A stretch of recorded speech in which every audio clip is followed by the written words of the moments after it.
Welcome, everyone. It is so wonderful to be here today with all of you. My name's Helané Wahbeh. I am the Director of Research at the Institute of Noetic Sciences, and I am thrilled to be moderating this session on near-death experiences, reincarnation, and out-of-body experiences. This whole idea that our consciousness can actually perceive separate from the body, whether that's when the body is still alive or when the body is actually not alive. So I'm looking forward to hearing from all the speakers today. Each of them will have 20 minutes and then 5 minutes of question and answer. We may actually have some extra time at the end for Q&A for everybody, so I would invite you to stick around so that we can engage in a meaningful conversation about this really wonderful topic. So we're actually going to start with Jennifer Penberthy today, unless Imants is here. I'm not seeing him. He was here, but he stepped out for a moment. So we'll start with Jennifer, who is Dr. Penberthy, I should say, who is going to speak with us on the impact of communications from the deceased, after-death communications, and grief.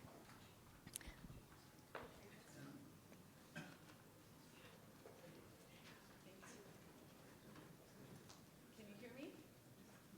Yes? No? You're going to have to use this, I think. That's a recorder.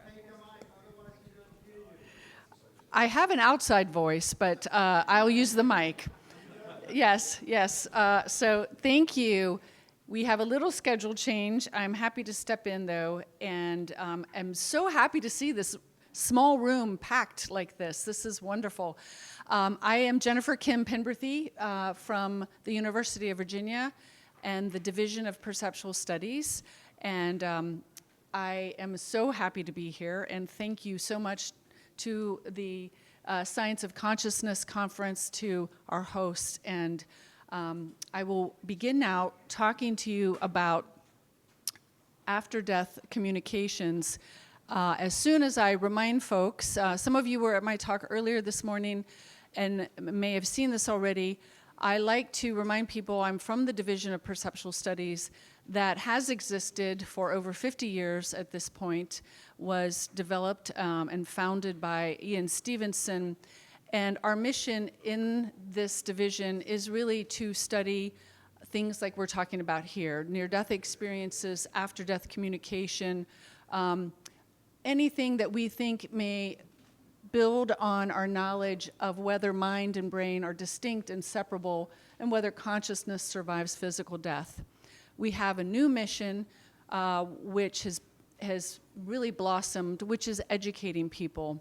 So a big part of my goal as a clinician and a researcher is to help our healthcare workers, the people in the hospital, from transport people to doctors, understand what we're dealing with here and be more open to it and knowledgeable about it, because it is happening to their patients and they need to be aware. I do like to remind people, I see a lot of people, a very homogeneous group. We are not the first to study this. We did not develop this. We are not the innovators. For a long time, probably since humanity began, we have been exploring this, whether we survive physical death. So I want to honor that we are certainly not the first. And there are some spots here in the front. We would invite you as researchers to continue this work and expand your studies in this area as well, building on what has been done. So what I'm going to be talking about today specifically is my research with my team in after-death communication. And the way I'm defining it for this talk is a little different than you may think of. This is spontaneous after-death communications. So these are not communications through a Ouija board or a medium, anything like that. These are communications that come up spontaneously for individuals. And we are going to be looking at how these occur, both the fact that they're spontaneous, so no one's trying to perceive these, They are direct, so no intervention from other people or devices, and they typically convey a message. So we are looking at those messages that are conveyed. So the definition here is an after-death communication occurs when the person experiencing the contact unexpectedly perceives a deceased person in a manner that is interpreted as indicative of the continued survival of some aspect of that person.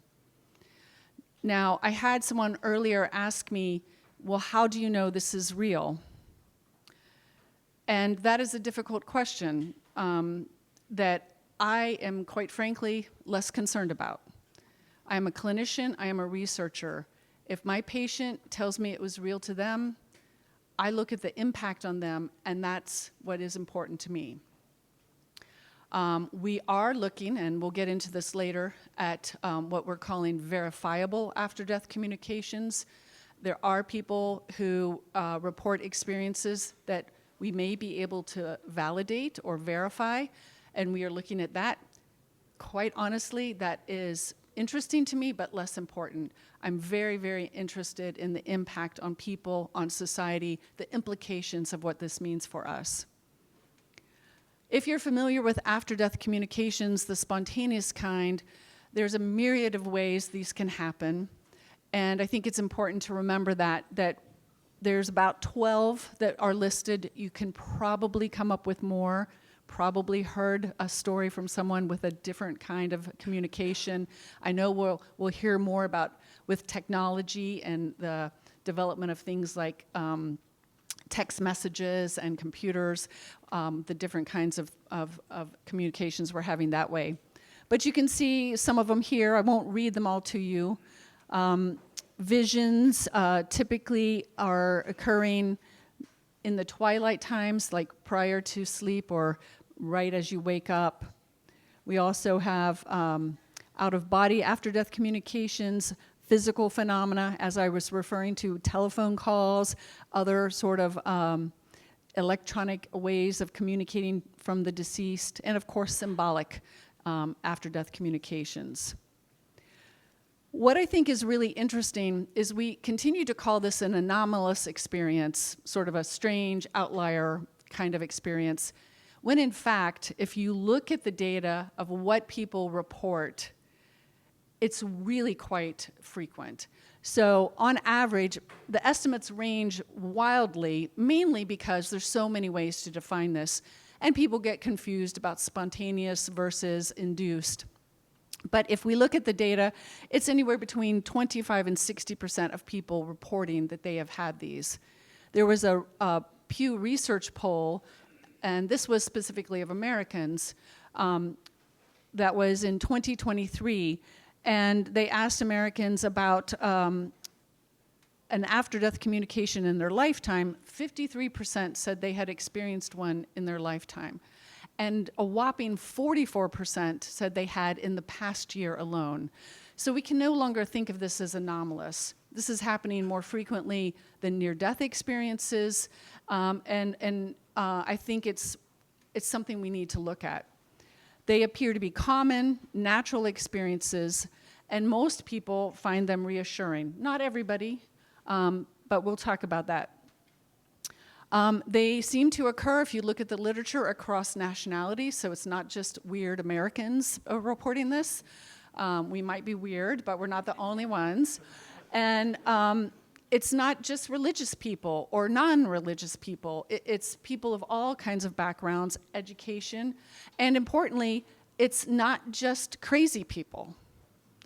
And I say that is important, and I'm sorry to use that term, but I cannot tell you how many individuals I have come to me and expressed that they had this experience, but they were terrified to tell anyone because they thought they would be labeled crazy. So I think it is important to know when we look at the research, and in our research, we always ascertain any kind of, we do screens for psychological disorders. You certainly can have a thought disorder, have schizophrenia, and have an after-death communication. What we're really looking at, though, are people that do not have a thought disorder or any kind of extreme psychotic disorder, And those people also have after-death communication. So you can be psychologically healthy and have an after-death communication. What we see in the literature, we've done a deep dive into a large database that was collected by a very large group of people that I represent and feel very grateful to represent. These are my colleagues from across the globe who helped collect this data that was multinational. And they include a lot of people that I will name at the end, but I want to make sure that I don't take credit for all of this. This was a group effort. What we've discovered in this deep dive of about 1,000, almost 1,000 people, is there are certain people who are more likely to have an after-death communication or report that, and they are widows and widowers. So people who've lost a partner, a spouse, a close romantic person. And we seem to see it more in women. Again, we can speculate why that might be. Maybe they feel more safe reporting it. We know statistically women usually outlast men, so maybe they are more likely to have someone who can communicate, a partner that communicates back to them. So in this large study that I talked about, it, again, was multinational and a mixed methods survey with 993 people. And the goal really, this was started, gosh, now probably 5 years ago, was to describe who has these. At the point when this was funded, partially by the Salvia Foundation and the Bial Foundation, there was really not a lot of data outside of a few sporadic studies looking at who reports this and what are they like and all these questions. What form are they? Are there messages? Who's initiating them? What difference are there between people or countries? How do people make sense of these? And what are the effects? So you'll see this was written up by my colleagues, Evelyn Elsesser and Chris Rowe, Colin Cooper, and David Lorimer in 2021. This was one of the first papers that came out, really just describing it. And back then, in order to get it published, you see what they called it? Yeah. Hallucinations concerning the deceased. So we are currently writing a paper on the terminology used. Because I have a real problem with this terminology, but that's what it took in 2021 to get it published. And so we are trying to collect all the data. Unfortunately, using different words like this make it really hard to do research and to go back and do retrospective analysis because it's called all kinds of different things. And this, of course, doesn't do much to reduce the stigma. So anyway, very quickly, the survey was 194 questions long, so these people were dedicated, and we are producing papers out of it still. If you look, the overall demographics, predominantly female, very heavily female, as we see, and mostly you see here partners or married. And what we find is overall, the majority, again, just summarizing from that initial research, the majority who reported their after-death communication endorsed that it was important, life-changing, and only a small part of them reported that it was frightening. This is very comparable to the sort of small amount of research that's been out there already. Belief in life after death and the fact that deceased can communicate with the living increased significantly. So I'm not going to give you all the numbers, that's really boring. It's more interesting to look at what happened. So I'm only giving you the significant differences, but this is not surprising. And so we see it reduced fear, increased spiritual beliefs, and we've published this paper. We wanted to look at the partners because so many of these people lost partners. And we have some data from the past that this really seems to be prevalent in people who lost a partner. So I will move through here. Someone asked, do we only have after-death communications from people with whom we had a difficult relationship? I would say it's quite the opposite. 91% of these people had a very close, loving relationship, no unresolved conflict. And you can just see here the impact on the grieving really helped increase their acceptance of it. It's a lot like I think of meditation with addiction individuals, people with addiction and cravings. It doesn't make it go away. Grief does not go away. I want to make that clear. Your relationship with it changes. And that's what we see here, the relationship changing. Sadness might be reduced, or it might stay the same. And you see that there are some complicated findings here. But overall, to summarize, since I've got a short time here, 81% reported that it brought them comfort or healing. This is important because we need this for people with grief. And I study prolonged grief, how helpful this would be for people with prolonged grief. They consider it important to their bereavement process. They report that it deepens their relationship with the individual who has passed on, did not make the physical absence more painful. It didn't make it better, but it didn't make it more painful. They wish for more contact. And some of them say that sadness remained the same. Some reported reductions. This does not surprise me. It doesn't make sadness go away. It changes the relationship. And some of it, some very small percentage said it increased sadness, and some very small percentage removed entirely. Again, we've written this up. And you've heard me say this before if you were at my talk earlier. This is profoundly important because we have so many people dying tragically, natural disasters, wars, disease. It's not going anywhere, grief. It's our friend, it's here. We need to find ways to deal with it. As I said, we are now launching a study of verifiable after-death communications. This is in conjunction with Jan Holden, who is the current president of IANS, the International Association of Near-Death Studies, and Dr. Noel St. Germain-Cyr, who is a colleague as well at the College of William and Mary. And we are collecting data here on people who may have these experiences they feel can be validated. Thank you to my colleagues and collaborators. Here's our website for the perceptual studies. You can find it also just by Googling DOPS at UVA. And we would love to hear from you. Thank you so much.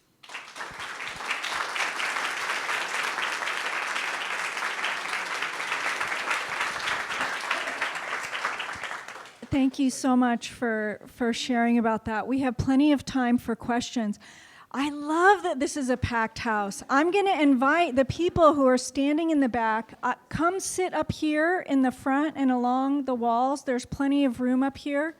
Also, if Imants Baruss is here, if you could please let him pass so he can do his talk shortly. Todd.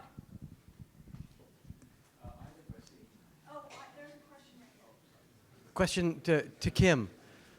Do you consider like the phenomena sort of intercessionary communication as an ADC where somebody feels a parent or a loved one intervenes to prevent danger or peril or something?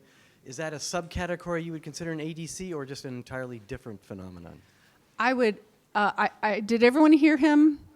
Okay, he is asking, do you want to say it again so they can hear? Well, there's a phenomenon too where somebody hears or feels a message. I refer to as sort of an intercessionary voice, oftentimes a loved one, that prevents somebody from peril, a fall, a traffic accident or something. But it is often a loved one. And I didn't know if you consider that an ADC or something entirely separate. That's a really good question. And what we have done is classified that as an ADC if that individual is deceased. Because you sometimes have people reporting an alive person sent some message. That's obviously not an after-death communication. But I have had plenty of stories of people who say they received a message and it prevented a disaster or actually saved and averted a death, that sort of thing. And that we do count as an after-death communication. Hi, thank you for your talk. I'm curious under what conditions you think you can verify one of these experiences? Right, well, we're going to try and find that out. So at the Division of Perceptual Studies, we have experience in this through our work in children who remember past lives, where families come and young children report that they were reincarnated from a different life. And we have people who have very good skill set in almost like detective work. And so that is similar to what this would be. So we have people who say, I had this experience and I had a witness, for instance.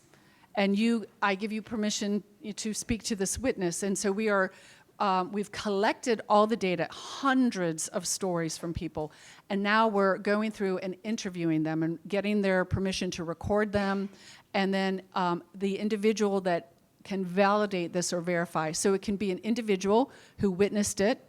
It can also be some sort of documentation, time-stamped, that is indicative that they could never have gotten this information any other way, and it's sort of predicted. So it's like detective work. And because of the wonderful skill set of some of the folks we have, we feel like we can do this in a meaningful way. And again, to me, this is a secondary issue, but it's going to be very interesting, I think, to see what we find. Have you seen any difference between somebody who has a direct communication with the dead versus communicated through another party, say, for example, a medium or something like that? I'm just curious whether you have a view about that. So we have not examined that. We have not looked at that scientifically. The question was, are there differences between people who have direct ADCs and those who get it through a third party?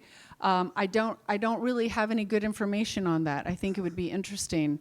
I have worked a great deal with people who are very frustrated because they want to have an after-death communication. And what does seem to be the case, and now this is based on my observation, not scientific rigor, is it's almost like if you try too hard, it's not really helpful. So most of the time it's got to be a sort of a relaxed, open state, sort of a meditative or contemplative space that you attain to receive this. Not always. Any known instances of multiple people hearing the same message, maybe twins? Well, that is what we're hoping to see. So we do have some reports like that we need to validate. And that's a very interesting question because we were surprised to get information like that. So thank you. We'll see. Hopefully I can come back and tell you. Thank you. Thank you so much. That was really wonderful.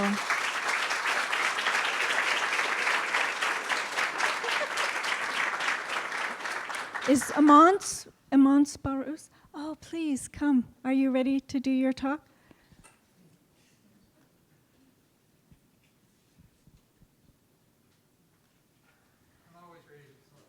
Wonderful. Thank you. It is my pleasure to introduce Imants Baruss, who will be speaking of after-death communication with cell phones. Again, there's more space up here. If people want to come sit on the floor, they're welcome to do so. Oh, you're Barbara. Hi, guys. Does this work? Okay. Where are we? After-death communication with cell phones. They should have got a bigger room for us. Here's my research group. Some amazing people.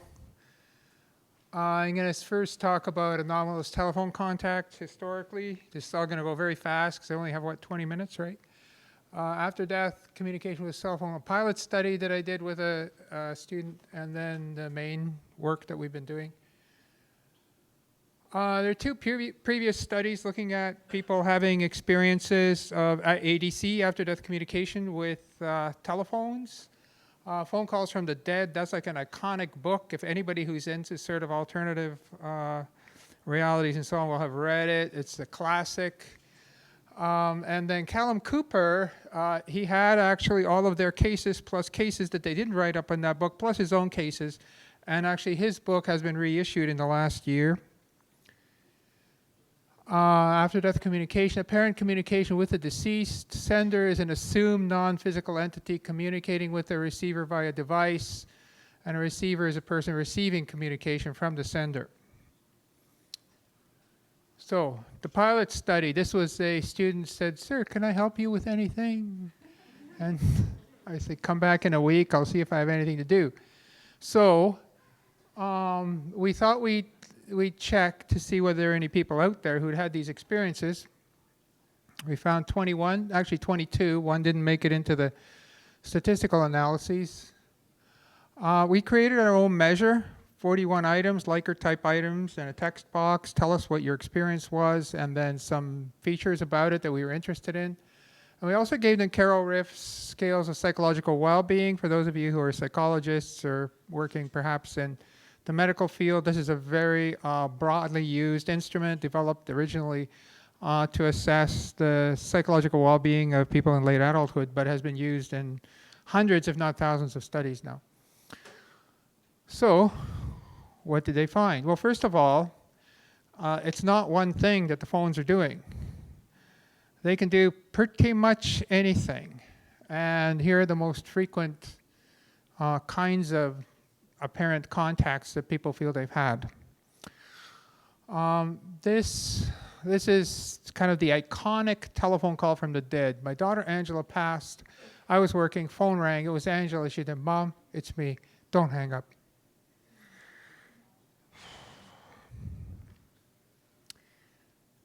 Okay, so what happened with the psychological well-being? Well, they scored higher on personal growth, and everything else was normal.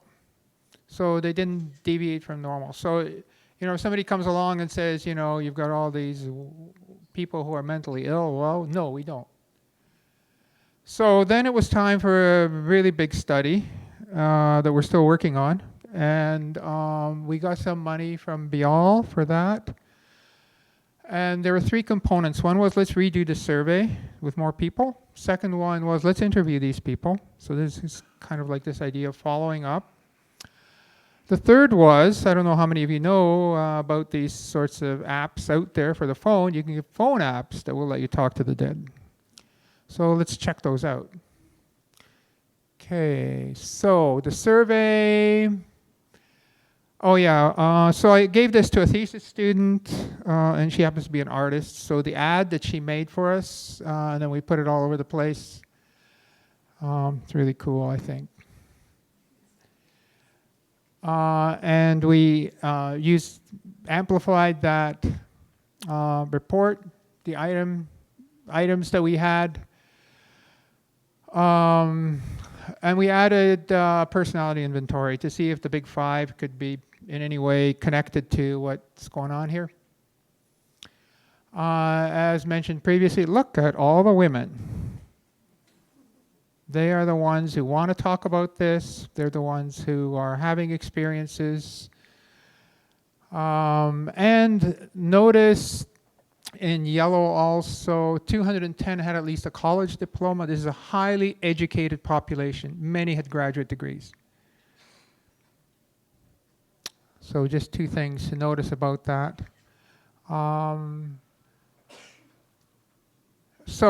They had a text box, tell us what happened. And this is toward the end of one of these. I love this one. She was talking to her daughter. Also, in the first years of her passing, my texts would autocorrect from past tense when I was texting someone about her. For example, if I said Alexa likes something, liked would change to likes. There's an autocorrect for you. That's kind of asymmetrical, don't you think? Here's another one I love. 1 to 2 days after my son died, my husband was talking to the family about what he should say at my son's funeral. He took his own life, and my husband picked up his phone, and the following was typed in as a text message. Why don't you just say he broke up with his girlfriend? Right, anyway, there's more. Okay, so here's a breakdown of what kinds of mechanisms were involved. If you notice that these n sizes keep changing, that's because these are all interim results, and we're just going to be doing the final analysis starting in about a week. And so if you have had these experiences or know someone who has, in fact, I just told one of my research assistants who was going to start doing the data analysis today or something like that, wait, give us another week. So there is time for you to participate if you wish. The personality measures again, and notice that this, in the case of personality measures, they're all positive, including, for instance, emotional stability. So, or above the norms here. Well-being measures, the only thing that is statistically significant but it's down environmental mastery. Don't seem to have as much control over the environment. Well, yeah, if your phone's acting up. That kind of makes sense. And this is, so even correcting, those of you who know that these days we have to correct for false discovery rate. So we're using the Benjamini-Hochberg adjustment. So the Q values or P values that are adjusted for false discovery rate. So then we did a nice cluster analysis of the 51 items. And we found 3 clusters that we turned into scales. And so you can see kind of what goes together with what. Where's my pointer? I have a pointer, yes. I was thinking about the center prior to this event. So this is like the personal relationship with the center. I wanted to communicate with the center. This experience impacted my grieving for the center. And that's the one thing that we found over and over again, that these experiences are positive. They're not negative, they're positive experiences. We had, and those of you who noticed, there's one psychiatrist on our research team. We had one suspicious interview. We asked him about it, and his judgment was, we came to the conclusion, it's probably somebody who was under the influence of recreational drugs during the time of the interview. But that was the only pathology that we could find in everything that we've been doing here. And the positive benefit that it impacted their grieving process. Okay, the second one is kind of the power. There's a powerful communication. It's not just that it's happening. The purpose of the message was clear. The sender clearly got their message across. The message the sender was conveying was important. Now, of course, this is just a dimension, right? It's a scale. But if you look down here, what is the mean score? It's 5.88, and this is out of a Likert scale of 7, so that's agree. So most of the people are agreeing with this. Most of the people are scoring high on this. And I don't have time to show you like the histograms, but you can. That becomes really clear when you look at the histograms. This experience brought me peace of mind. The interaction was meaningful to me. These are meaningful experiences. They're not just throwaway stuff. The third one, it affects their life. And it bleeds over into other kinds of things. And this is one of the points of the interviews. So I have had messages from the deceased that did not involve any electronic devices. And we were very targeted. We wanted to go in, and I know like in the Alcester study, I think there were only 1 or 2 cell phone cases. So, you know, most people have all kinds of after-death experiences. A few, and turns out a lot of few people have, cell phone experiences as well. So very powerful, life-changing experiences. These experiences increased my spirituality, and yes, personal consciousness continues after physical death. They're correlated, of course. Clear emotional experiences, meaningful, positive amelioration of the grieving process. Okay, the interviews, so 65 have been interviewed so far by Nikki. And they confirm the powerful nature of the experiences. And there's some themes that emerge here. One, first of all, the communicators are very self-assured and assertive. And this is not really, if you think about it for a minute, it might not be easy to talk to people who are alive after you're dead. So who's going to be able to do it? Well, it's going to be the people who are really, have a lot of chutzpah, right? And so like one after the other, like, yeah, my kid had a lot of chutzpah. This is similar to what happened, like I would bring a medium into my class for many years until a dean put a stop to it. And what would happen is that like we would get the, yeah, your grandmother, like, man, she drinks beer and swears like a sailor, and boy, my, she knows how to get to the front of the line. Yeah, right, she got to the front of the line. So we get to the front of the line, people coming through first. So it really doesn't surprise me that this is what's happening. Okay, self-assertive. She didn't let anything hold her back. Okay, up the positivity of the experience. It was very uplifting. It was very inspirational, if you could use it. Yeah, I'm so happy it happened. The alleviation of grief. Now, okay, so one of the things is that this is a sampling artifact, because we went through the Forever Family Foundation and Parents something or other, and so these are parents whose children have died, and they often have even more pronounced grief than normal, and it's very difficult to lose a child, and okay, yeah. So I believed it helped me immeasurably, and at the same time, well, it makes it a little more easy to understand, and I'll never, it's one of those things you don't get over. So this is what Nikki was hearing over and over again in the interviews, yeah, it's hard, and I'll never get over it, but I don't know what I would do if it wasn't for these cell phone experiences. Oh, I love this one.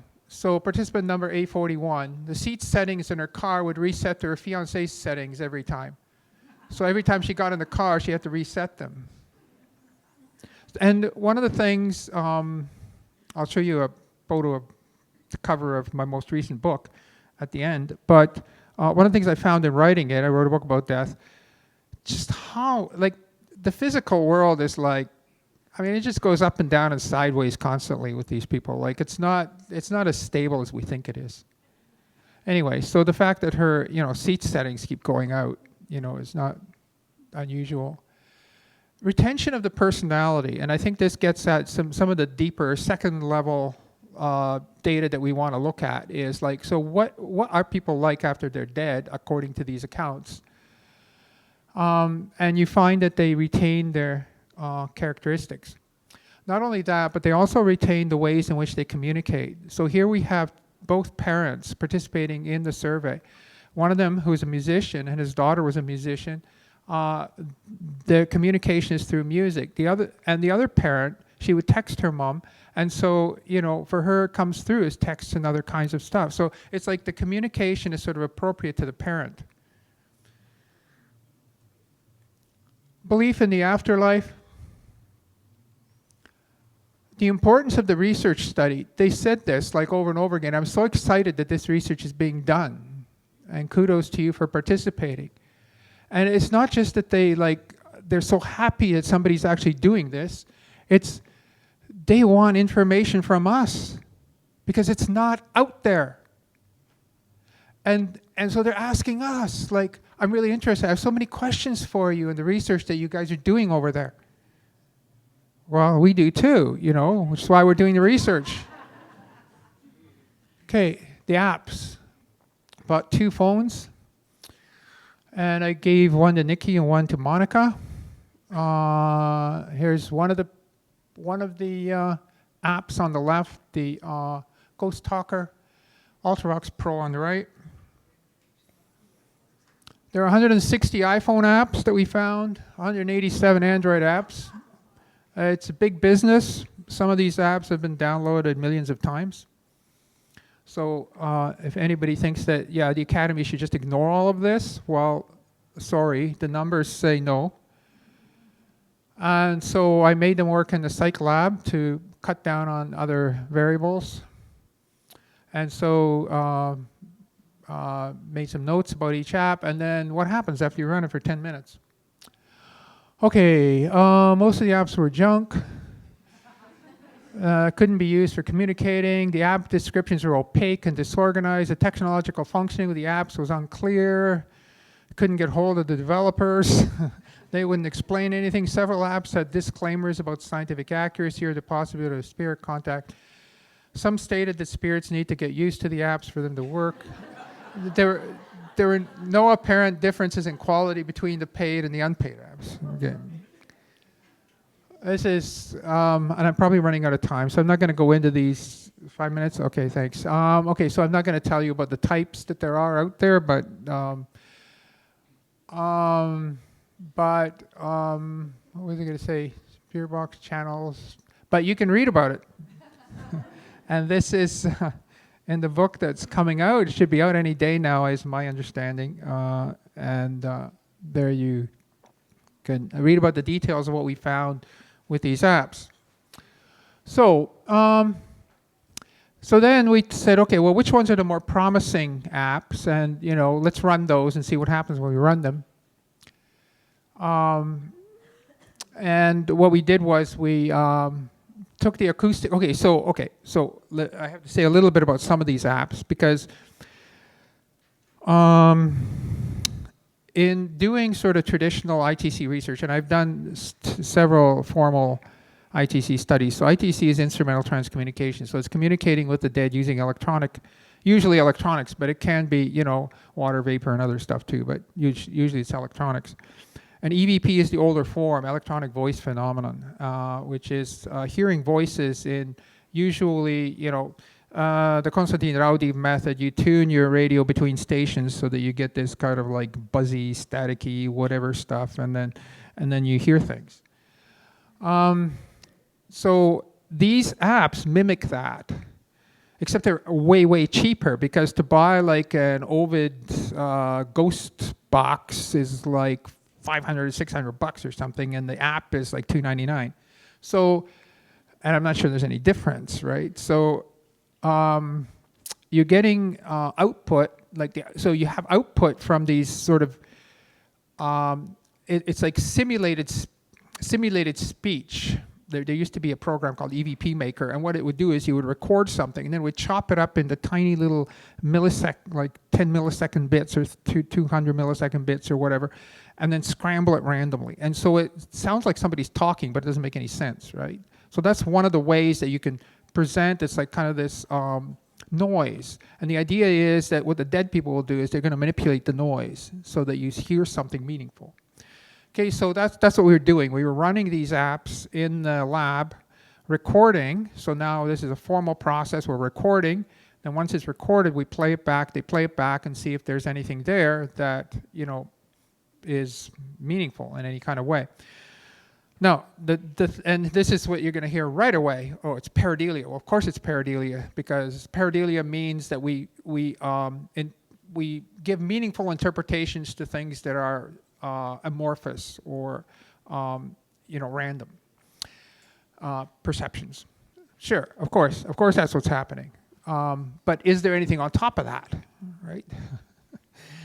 Okay, so they listen to it through headphones, hi-fi headphones, and well, we don't know. But just here's two interesting interchanges. So this was Monica. My name is, she said her name. Do any of you know who I am? Oh, no, sorry, this is Elena. Do any of you know who I am? I would like to talk to you about any messages you have or anything about where you are right now. Ultravox Pro. So this is using Ultravox Pro. Sure, let's hear. Can you see me right now? Yes. What am I holding in my hand? Book. And she was holding an e-reader. Can you tell me what else you see? What? What else you see? Kitchen. Okay, so this is, okay, and this is a kind of like twaddle. Those of you familiar with mediumship research will know what twaddle is. Okay, twaddle is just like nonsense. Okay, kitchen. Where are you right now? Then there's some indiscernible noise. Can you repeat that? Where are you right now? Standing over you. Standing over me? Yeah. Okay. Then on January 30th, this was Monica. I'm looking to communicate with my nephew, and says her nephew's name. And this is a Ghostbox communicator, is the program that she was using at that point. And it gives her nickname in her native language that the nephew used when she was alive. Please leave a clear message to me. Is, and now her mother's name spoken exactly as the nephew would have said it in Hungarian. What did you do? Here you are. It was me. I let go and it was that. And then the nickname again. It's so that happened. Hey, in April, did it. In the end, I passed on. It was. This is the end. It was. Well, her nephew committed suicide by letting go of the wall that separates his 16th floor balcony from that of the neighbors and fell to his death. I know, it's been hard for her. And yeah, and we do have ethics approval to use their personal information in this research. Group A, EVP voices are voices that everybody agrees on. And yes, we have some some group A voices, but of course that doesn't mean anything because pareidolia, can be systematic. Many apps appear to be frivolous. Some apps appear to position themselves as serious devices for ITC. It's possible that the Scarlets could use frivolous as well as serious devices for their purposes. I mean, why should they care?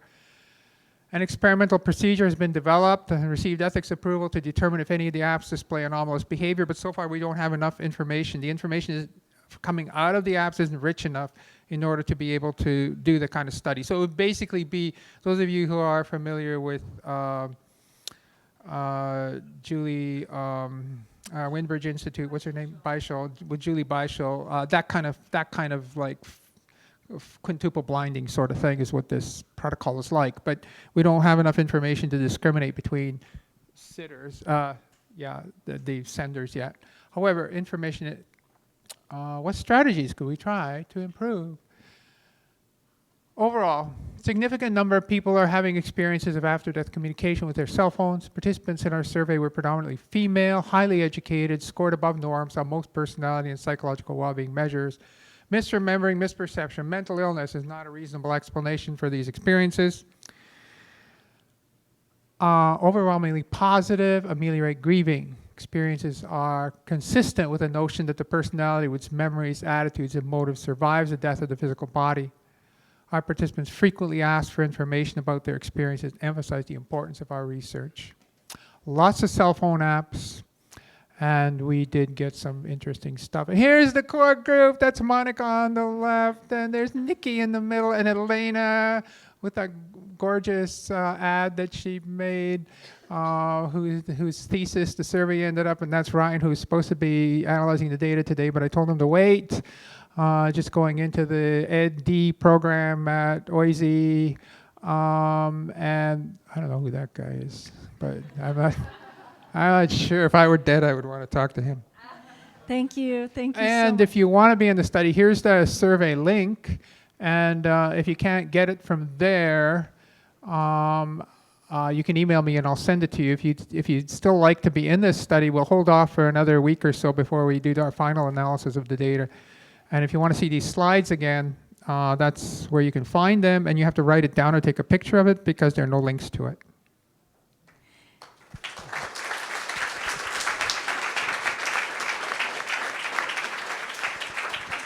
Thank you so much. Thank you so much. We have time for one question. Thank you, sir. Now, question is, people receive a phone call from deceased, then would there be caller ID, and do people call back? And a rise question is, Okay, the question is, with caller ID, can you call back and check to see who called? a call back and who paid the bill? Right, exactly. And who paid the bill? Yeah, we love this one. So the phone calls come from phones that are in the police evidence room, locked up. They come from phones that have been smashed. They come from phones that have been out of commission for years. They come from, or it's just the person's own phone, but it's like, they're suddenly it's like texting stuff for them, and it didn't come from anywhere. So yeah, there's a wide range of weirdness here. Thank you. Thank you so much again.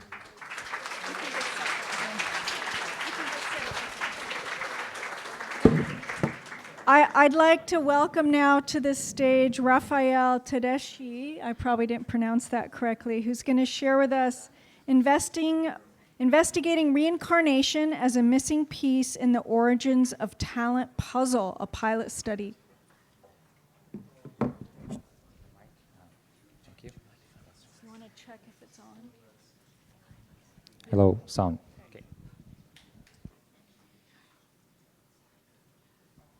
All right. Hi, everyone. Thank you so much for being here. It's great to see a big crowd. My name is Rafael. I'm a professor at Bishop's University in Canada, and I'm here to tell you the story about our pilot project, which I did in collaboration with my colleagues at the Division of Perceptual Studies at University of Virginia, and collaborator also at Federal University of Juiz de Fora in Brazil. we investigated the reincarnation potentially as a missing piece in the origins of talent puzzle. Well, it's very common nowadays for us to see news such as these, where they're depicting young kids performing extraordinary abilities in music, in sports, in arts, and math, and etc. The most famous, one of the most famous of them being Mozart, who was composing at age 5. And so whenever we are faced with such extraordinary feats of achievement in many different domains, we begin to wonder whether these talented individuals are born or made. This is a question that has puzzled scientists and fueled many academic debates. And this is especially true when the exceptional talent comes from prodigious children. Apologies, this was not happening in my laptop. But basically, Alan Winner said that when children show abilities beyond their years, they demand an explanation. And so the current explanations that researchers have come up with is that high achievement would stem from the combination of the ability to learn quickly with an obsessive interest in a domain. Others have posited that it's a product of talent with effort. And Scott Barry Kaufman would say that both innate talent and practice are necessary factors in the display of great feats of performance in any domain. While common to each of these views is the idea that outstanding achievement would be the result of the combination of innate or nature and environmental or nurture factors. However, it's possible that we are missing some pieces of this puzzle, because despite the advances in the study of innate and environmental factors of talent, the explanatory power of current models is still low, and this highlights an important gap. And this calls also for researchers to move beyond traditional methods and think outside the box. It is possible that scientists may be missing this key piece of puzzle, which may lie outside our conventional ways of thinking and may afford us unprecedented breakthroughs. And this brings us to the body of knowledge collected, which was started to be collected by Dr. Ian Stevenson at the Division of Perceptual Studies at University of Virginia, which our colleague here briefly introduced earlier in a presentation. And this work, this is where Ian Stevenson would go with his collaborators and interviewing across the globe young children and their families about these spontaneous memories that children would have about alleged past lives. And this research has been categorized as really extensive, detailed, and very rigorous. Ian Stevenson was known to be very meticulous. And therefore, the research that they collected collectively would amount to over 2,500 cases across the globe. And so researchers at University of Virginia, they continue to collect further cases. So they continue the legacy of Ian Stevenson for over 40 years. And I will not have time to go over all the details clearly about this database, such a rich database. I highly encourage anyone who's interested in this kind of work to really go and search for themselves. But I'm going to highlight for you the typical features of these cases, some of them. Most of these kids, they're aged 2 to 5 when they start bringing these memories. And they would either report memories of being a deceased family member, so a great grandparent or a great an aunt or an uncle, but they would also report being a complete stranger as well. It's very important to note that these memories, they're spontaneous. So it's not by a parent asking, hey, my son, who are you in your past life? It's pretty much kids starting to talk about these memories from the first-person perspective. And they're highly specific, and they would include information such as the children's, such as the previous personality's name, the family members' names, city name, occupation, and sometimes even how the previous personality would have died. Another interesting feature of these cases is that these children, they will enact the play, they will play simulating the occupation of the previous personality. And that can be pretty diverse as a former biscuit shopkeeper or the owner of a nightclub. So you can imagine a little kid playing like that. They would also present philias, so very strong preferences, very strong tastes, preferences, and sometimes these preferences would conflict with the family's preferences. So, for example, some kids would prefer eating raw food, whereas no one in their family would have that habit, and the kid was never exposed to eating raw food. Raw fish, I should say. They also seem to have strong emotions and sometimes phobias related to the mode of death. And so if you were a little kid who remembers the life of someone who died drowning, it is possible that you would be afraid of water. And some of these kids, they do show such intense fears. Another particularity of these cases is that about 70% of them, they're called solved cases, which means that the researchers, with the specificity of the information that the kids would bring, they were able to trace and identify the deceased individual who would match these memories. And finally, about 30% of these also, they would have birthmarks and birth defects. And these would often match the fatal wounds on the previous personality. And this information verified with autopsy reports. I told you Ian Stevenson was really meticulous. So you go there and check these reports. Again, apologies for the overlap there, but it's also important to note, this is really important because when Ian Stevenson began to collect all this data, this was in the pre-internet era, okay, in the 60s, 70s, so there was no access to information, like the family could have obtained this information through other means. So it's really important, neither the researchers, nor the family, nor the kids, so most of the information was collected face-to-face through interviews. Now, of particular note to this project is that another interesting characteristic of this database is that in 9% of the cases, the children are said to have unusual skills related to their previous life. And what we mean by this unusual skills is that these skills were not taught or learned in early childhood.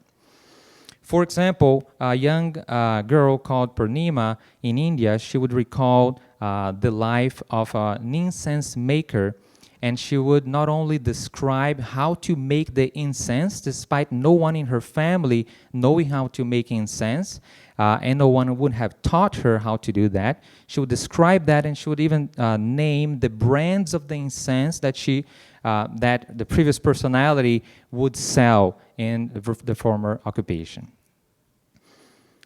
And so all of that led Ian Stevenson to say the following: some children have unquestionably demonstrated unusual aptitudes for the acquisition of skills and have even demonstrated the skills themselves when it seems reasonably certain that no one could have taught them these.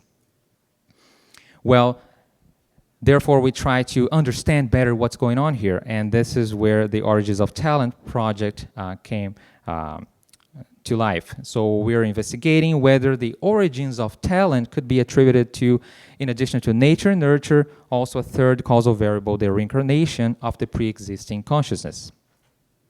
In other words, can one's memories, aptitudes, and talents carry over from a prior life? To the best of our knowledge, no academic studies had investigated this potential carryover effect among the cases of the reincarnation type. And so the purpose of the study was to analyze the 9% of cases from that database with unusual skills in order to assess for the possibility of this carryover effect. And so what we did is we went and I visited. I had an immense pleasure to visit the Division of Perceptual Studies at the University of Virginia, and I got a hold of the data that they had, the amazing data that they have, over 2,250 4 cases, and I began sifting through those cases. So we had to develop some inclusion criteria, and here they are. The child had an unusual skill or an outstanding school performance related to the alleged past life. The child should be from an English, French, Spanish, or Portuguese-speaking country. This to facilitate communication in case a follow-up was needed. The previous personality had been identified. As I told you, not all cases had a previous personality identified. The skills should be from a traditional talent domain, such as sport, music, arts, math, intelligence. And here is what ended up happening after these filters were applied. So 54 cases met criteria 1 and 2. Only 18 of these cases, previous personality was identified. And finally, only 5 of them were from traditional talent domains. So most of the skills were outside traditional talent domains. For example, some children were deemed to be good at sewing, hunting, hairdressing, babysitting. But due to the difficulties in assessing the level of talent in these non-traditional areas, we had to eliminate those cases. And so for each of these cases, we assessed whether the child presented early signs of talent. And this was developed based on a criteria by Ellen Weiner, who extensively studied gifted, talented children in several domains. And these criteria are the following. So there are 4 criteria. First, these children would need to learn faster than the average. So that was ease of learning. They would need to be precocious, so they would display the ability in a domain much earlier than expected. They would have a passion, so an intense interest for their domain. And they would be relatively independent or autonomous in their skill development, so not needing much help. We also assessed whether the child's talent had been assessed by an expert in the domain, so independently assessed, and whether the previous personality skill was in the same domain of the subject and of similarly high skill. And finally, whether the parents had any skill or interest in the same domain. And if that was the case, this would not be supporting the carryover effect. And here are results. I really apologize. This was really not going on in my laptop. So. But briefly here, what we can see is that, what we try to see is that a lot of question marks, meaning, unfortunately, a lot of data we could not obtain because first, these data, these cases were not collected for the purposes of this project. So this was an afterthought.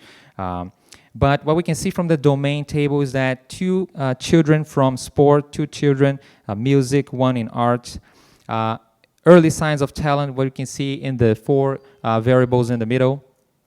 Most of them we checked yes. This was based on information obtained from the database. Expert assessed, some yes, some no. Some were the mom who reported the kid to be highly skilled, and so that would be evidence not necessarily supporting the carryover effect.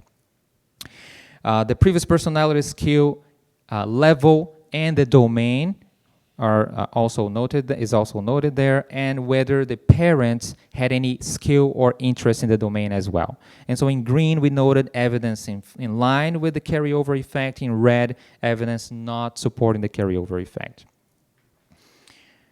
This was supposed to be in 1 and 3, the only 2 cases where we had complete data. So we only had complete data for 2 of the cases. And I'm just going to highlight for you briefly case study 1, which was a little boy who recalled the life of a professional golfer from the 1920s. So this boy was born in the mid-2000s, and his second birthday, pseudonym Hunter, received a set of plastic golf clubs which he loved and played with non-stop. Of note, neither parent played or had an interest in golf. When he was 2 and a few months, his father was flipping channels through TV, and Hunter asked his dad, "Dad, can you go back to the golf channel?" The dad didn't know they had the golf channel. From that day, Hunter was obsessed with the golf channel and did not care about children's shows anymore. This was a 2 and a few months old little boy. and the parents had to limit his watching to 30 minutes twice a day. When he was still 2, he saw an infomercial about Bobby Jones, a famous golfer from the 1920s, and he told his parents he had been Bobby Jones when he was big. And whenever people would ask his name, he would always reply Bobby.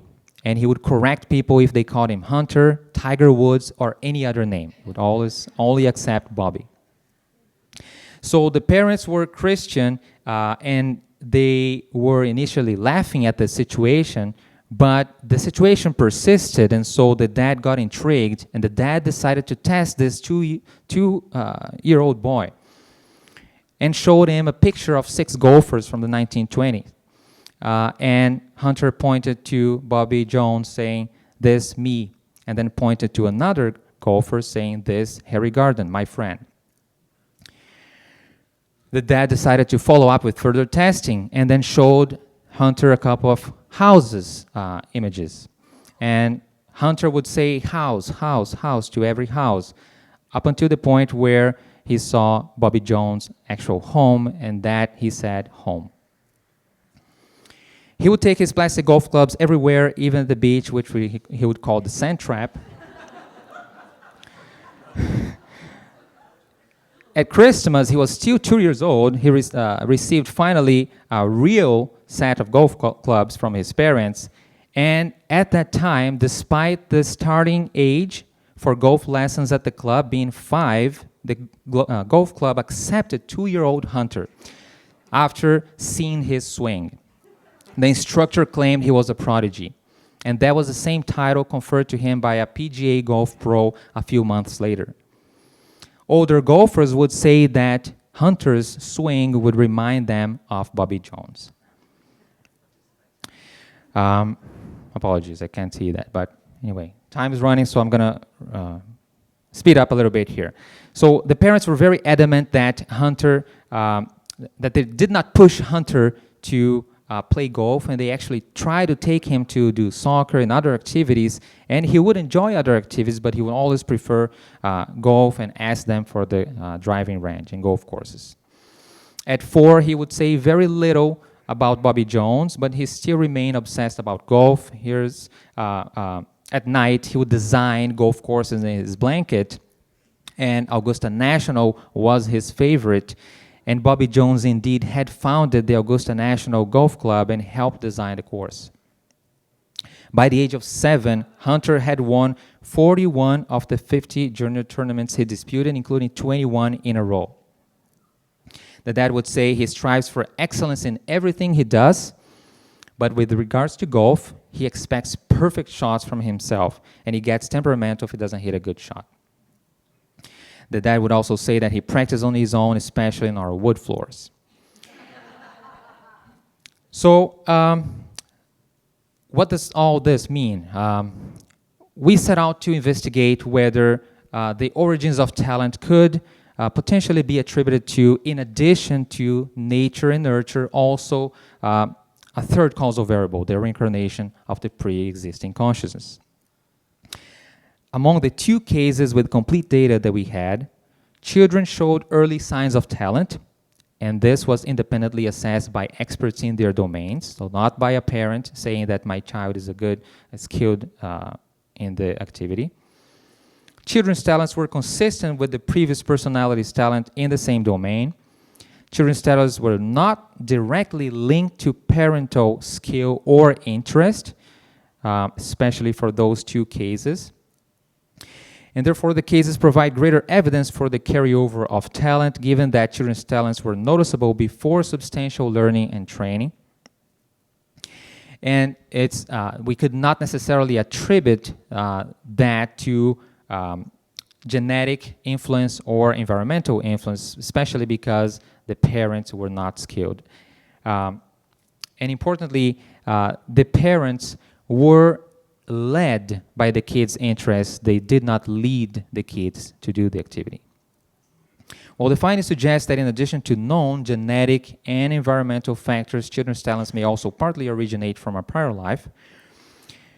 this would provide further support for the reincarnation hypothesis, of course, pending further research. This is only a pilot project and a very small sample. And these findings would be a complement, not a replacement for the already collected data on the roles of nature and nurture on the origins of talent. Of course, there were some limitations. Clearly, only 2 cases is not enough for us to make big inferences.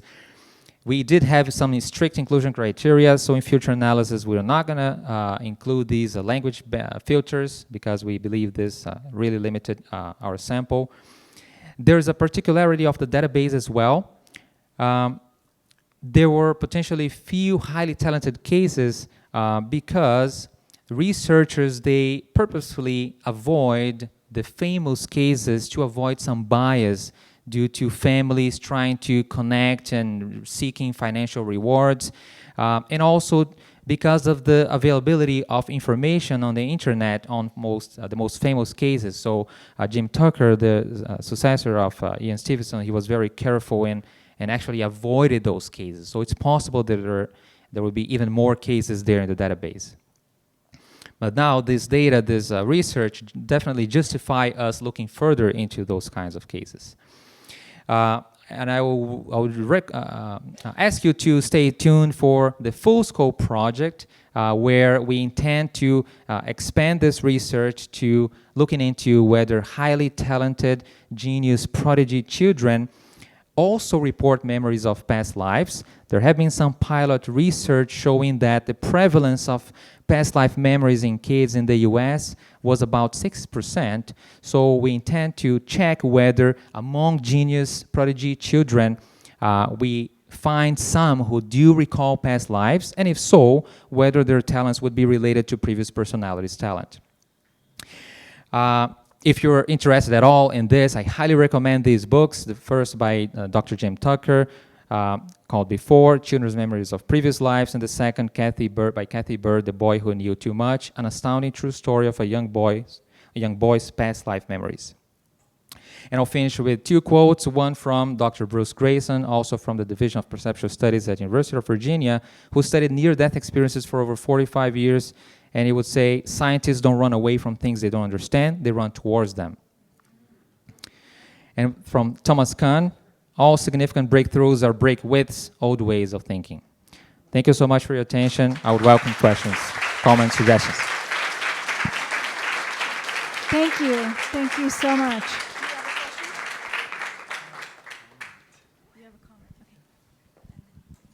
So I just want to make a comment because I found this amazing, all these 3 sessions. So thank you very much. Thank you. Thank you. I personally have communicated recently with somebody who's deceased. I'm writing about it right now.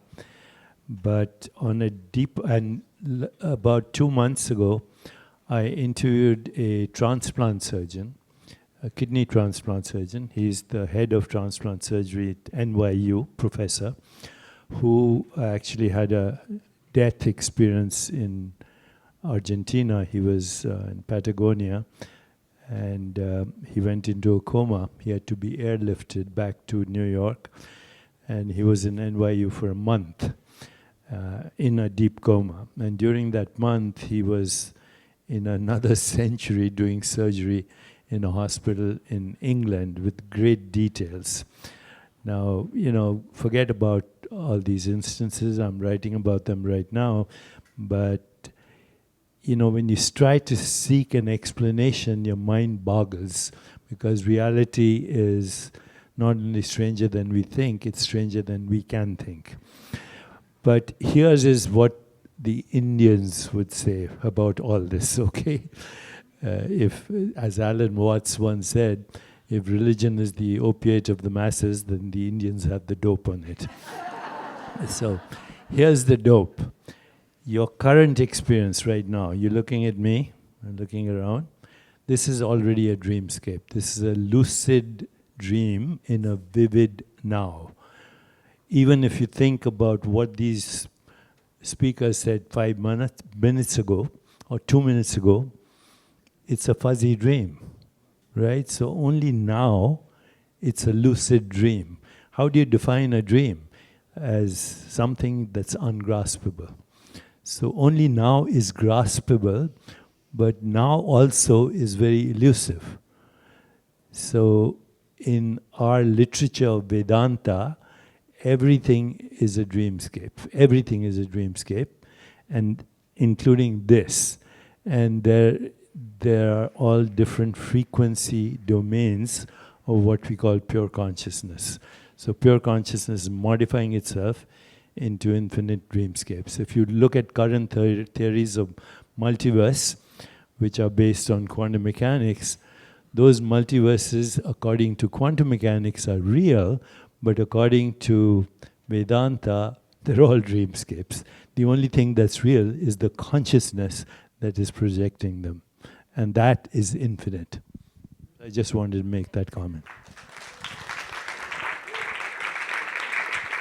Thank you. Thank you. Western culture erased reincarnation. And from my point of view, as Western culture erased reincarnation, I would like to say that we laugh, but how do we help these children? It is a matter of believing or not believing by adults. I advocate for children's rights to provide help and support for them. I'm a psychologist, I'm an artist, and I have my own practice with children. One case study, I'm going to give them the name of Giovanni. He's a 3-year-old boy. He came to my art practices, and he told me one day in one of the classes, it was about the vanishing point, talking about perspective. He's only 3 years old, and he tells me, Miss Alicia, please stop. I know how to do this. I have been doing this artwork and these kind of practices for 600 years now. So I don't find it fun because these children are really suffering. And we as Western culture, we erase this. It's not like Indians culture where they accept reincarnation. So it's our responsibility as adults to find like children are not second class. So I will just beg you to pay attention to children, to your grandchildren. Thank you. Thank you. Thank you so much. Thank you. While we're getting the computer set up here, I'd like to, wow, I just love that the room is overflowing. I mean, I'm going to take a picture and make sure they give us a much bigger room next time, and that we need many more spaces for these conversations. So our next speaker today is... Yeah, there's room up front, so if the people outside, I invite you in this transition time to go ahead and come on in. There are a couple spaces, because a few people have left. There's also space up here in the front. You can have a seat.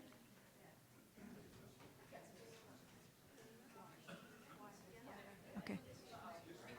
Wonderful. Thank you, everybody. I'd like to introduce Marina Weiler, who's going to speak to us about out-of-body experiences and the quest for extrasensory perception, an examination of methodologies and findings.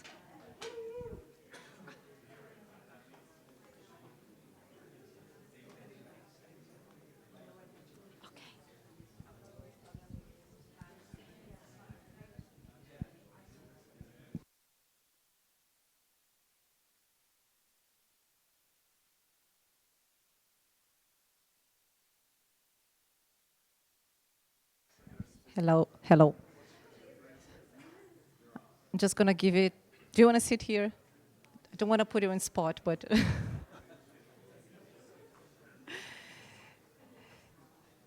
It is so nice to see, I echo Helané's words, to see this, that we are talking about survival of human consciousness in such a mainstream conference. This is unbelievable. And the other thing that makes me happy is that they put me in this concurrent session instead of the ESP, so I can be with my colleagues, Rafael and Kim. So I also work at the Division of Perceptual Studies. Kim, Dr. Penberthy kindly gave you an introduction about DOPS at the University of Virginia. And today I'm going to talk about out-of-body experiences, which is one of my main projects at DOPS. And I always like to start with a brief definition, because many people come to me and say, what is an out-of-body experience? And we can find different definitions. Some researchers, more mainstream, are going to say it's an autoscopic phenomena where you see your body from a third-person perspective. More parapsychology-oriented researchers are going to say it's a literal separation from body and soul. I am in between those two. To me, the definition of an out-of-body experience is a subjective experience of disembodiment. So it's a subjective experience that someone is not located in the physical body anymore. And out-of-body experiences are phenomenologically very rich experiences. So for some people, it can be a very mundane experience, such as they were taking a nap in the couch, or middle of the night, they were sleeping, and then suddenly they find themselves floating in their room, they see their physical bodies, they come back. Sometimes they go explore other rooms, sometimes they go fly around the city. Some people might think they are dead, that scares them, they come back to their bodies. For others, an out-of-body experience is a very mystical experience. They go to different realms, they go to different dimensions, they don't necessarily see their physical bodies, they have entity encounters, they meet spirit guides, they meet deceased loved ones. There's a lot of after-death communication during out-of-body experiences. They receive messages, they feel this unity connection, oneness experience, they meet God, they meet angels, they meet demons. So it's a highly mystical experience for some people. But regardless of the phenomenology of an out-of-body experience, what is interesting is that given the person has this experience that their consciousness or their mind or their souls, however you want to call it, is separated, many people say that they are able to spot or they are able to bring information that is in a different room than their physical bodies, where their physical bodies is located. And if they are actually perceiving information beyond space and time, that would be an extrasensory perception. And this is what I'm going to present to you today. A project that I conducted, this was 1 year ago, and I've been working with this institute. It's called IIPC. It stands for International Institute of Projectology and Conscienciology. And they are in Brazil. It was founded in 1989 by this guy called Valdo Vieira. He was a very famous medium in Brazil. He died in 2015. And the root of this institute comes from the Spiritism. I don't know if you guys are familiar with Spiritism that came from France, late 19th century. It went to Brazil. 30% of the Brazilian population subscribed to Spiritism. That's how he started. But eventually, he wanted to communicate with deceased people without using a third person, like a medium, like a channeler, or someone communicating with the deceased. And he was having out-of-body experiences ever since he was a child, and he found out that by inducing OBEs himself, he could communicate with deceased people. So he wanted to train people to have out-of-body experiences at will to communicate with deceased people without having mediums or channelers involved. So the IIPC is just one of the institutes of like a bigger I don't know, like a bigger institute, I'm sorry. And this is the picture in the middle, like you can see like all of the institutes they have there, and they study many other things beyond out-of-body experiences. And I went to Brazil and I worked with 21 participants after a very careful screening, understanding the conditions and how successful they could induce their OBEs, to try to understand, this is part of a larger project, and I was trying to understand the brain signatures, and I'm going to show you, but also to see if participants were able to spot a target that I put in a separate room. And I also conducted microphenomenology interviews. If you guys watched Kim's plenary session this morning. She explained a little bit about microphenomenology interviews, and I also conducted that in my project. So this is a video that is briefly showing how the experiments were conducted. This was the building, and I was there for 2 full weeks, 1 participant in the morning, 1 in the afternoon, for 3-4 hours each participant. And this building has 3 rooms. The one in the left is where the participant would induce their OBEs, and the participant would stay there by themselves. So none of the researchers were in this room while they were inducing. And then the room in the middle, this is the second one, is where 2 researchers, I was there with my colleague, we were collecting and monitoring the EEG data and also a random event generator and taking notes. And then this is the third room where you can see a laptop and a camera that is facing the door. So we just wanted to make sure no one went inside the room, which we knew it wasn't happening, but anyway. And that laptop would display a randomly generated object out of a pool of 100 objects that were pre-selected. And I'm going to show the objects to you. So this is the experimental design. I'm not going to show any results for EEG today because we are still analyzing the data. So the participant will come either in the morning or in the afternoon for, as I said, for 3-4 hours. The participant would come, we would take like 30 minutes to prepare the EEG and make sure impedances were fine and no movement. And they were trained in the eye movements that I'm gonna talk about it shortly. So after that preparation for EEG experiments, the participant was already in the room by themselves, all hooked up. They couldn't move from where they were laying down or sitting. The researchers would come out of the room, they were by themselves, and then one of the researchers would go to the third room and press enter on the laptop that was already facing the wall. And as soon as the researcher pressed enter, a MATLAB script would display one of the targets, one of the 100 objects that was pre-selected. So we had no idea what object was going to be displayed. Then we went to the second room. The 2 researchers went to the second room to monitor the EEG and take notes on movement or whatever was happening and the eye movements. And then we collected 2 minutes of baseline, which is just a resting state. The participant was just there with eyes closed and no mental task at this time for 2 minutes.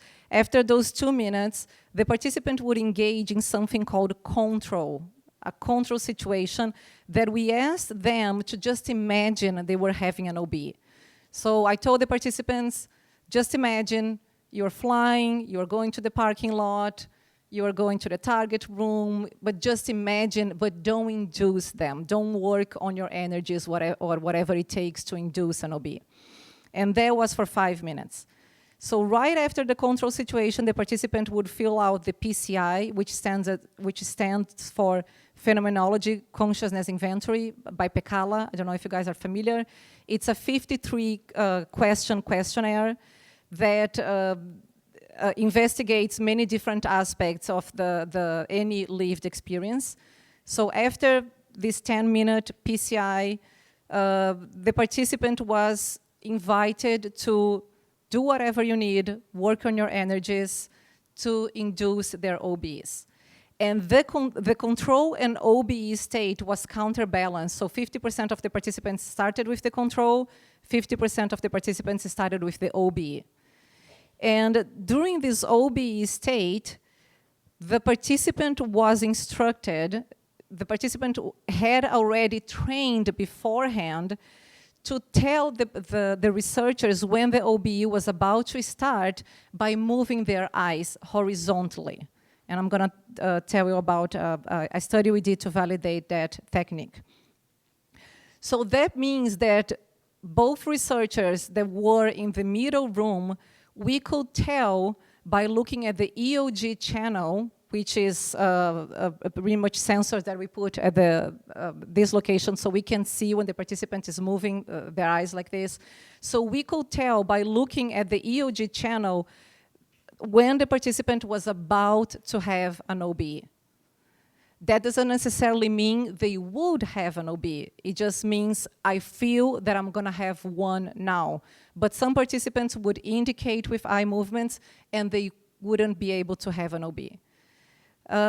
We gave the participants up to an hour to induce the OBE. Some participants asked for a little longer, an hour and 30 minutes, which we allowed. And then right after this OBE state, we acquired another 2 minutes baseline resting state. And then right after that, we would clean the EEG, do everything, and then the participant would do another PCI, and then I would conduct the microphenomenology interviews. Beyond EEG, we also collected ECG, heart rate, skin potential, skin temperature, and also respiration rate. And in the room with the researchers, we had a little guy called the Weirdoscope, which is a random event generator that I'm gonna show you. So this is a study we conducted 1 year before. This was July 2023 with 3 participants. And the purpose of this study was to validate the eye movements, the horizontal eye movements, to indicate the onset of OBEs. So for you guys that are familiar with lucid dreaming research, it is a technique used by lucid dreamers to indicate they are lucid in their dreams. And we wanted to use the same technique in out-of-body experiences. And we showed that participants could actually use horizontal eye movements to indicate that they were about to have OBEs. And the reason for that is because after many interviews with participants, I understood that they could not do any finger tapping, which is commonly done in MRI or things like that. The participants would just press a button. So I understood that the participants, once they are in their state, about to have an OBE, their bodies are frozen. They cannot move their bodies. They can actually not even feel their physical bodies. And even by thinking that they need to move a finger, that is going to bring them back. So then we are like, so how else can you tell us that you are about to have an OBE? And then we explored the possibility of doing eye movements, and that worked.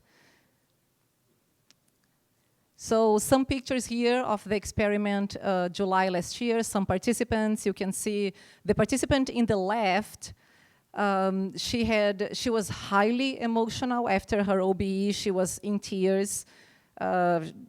She described she went to a war place and she saw many kids dying, so she was just writing down. She was very, very emotional.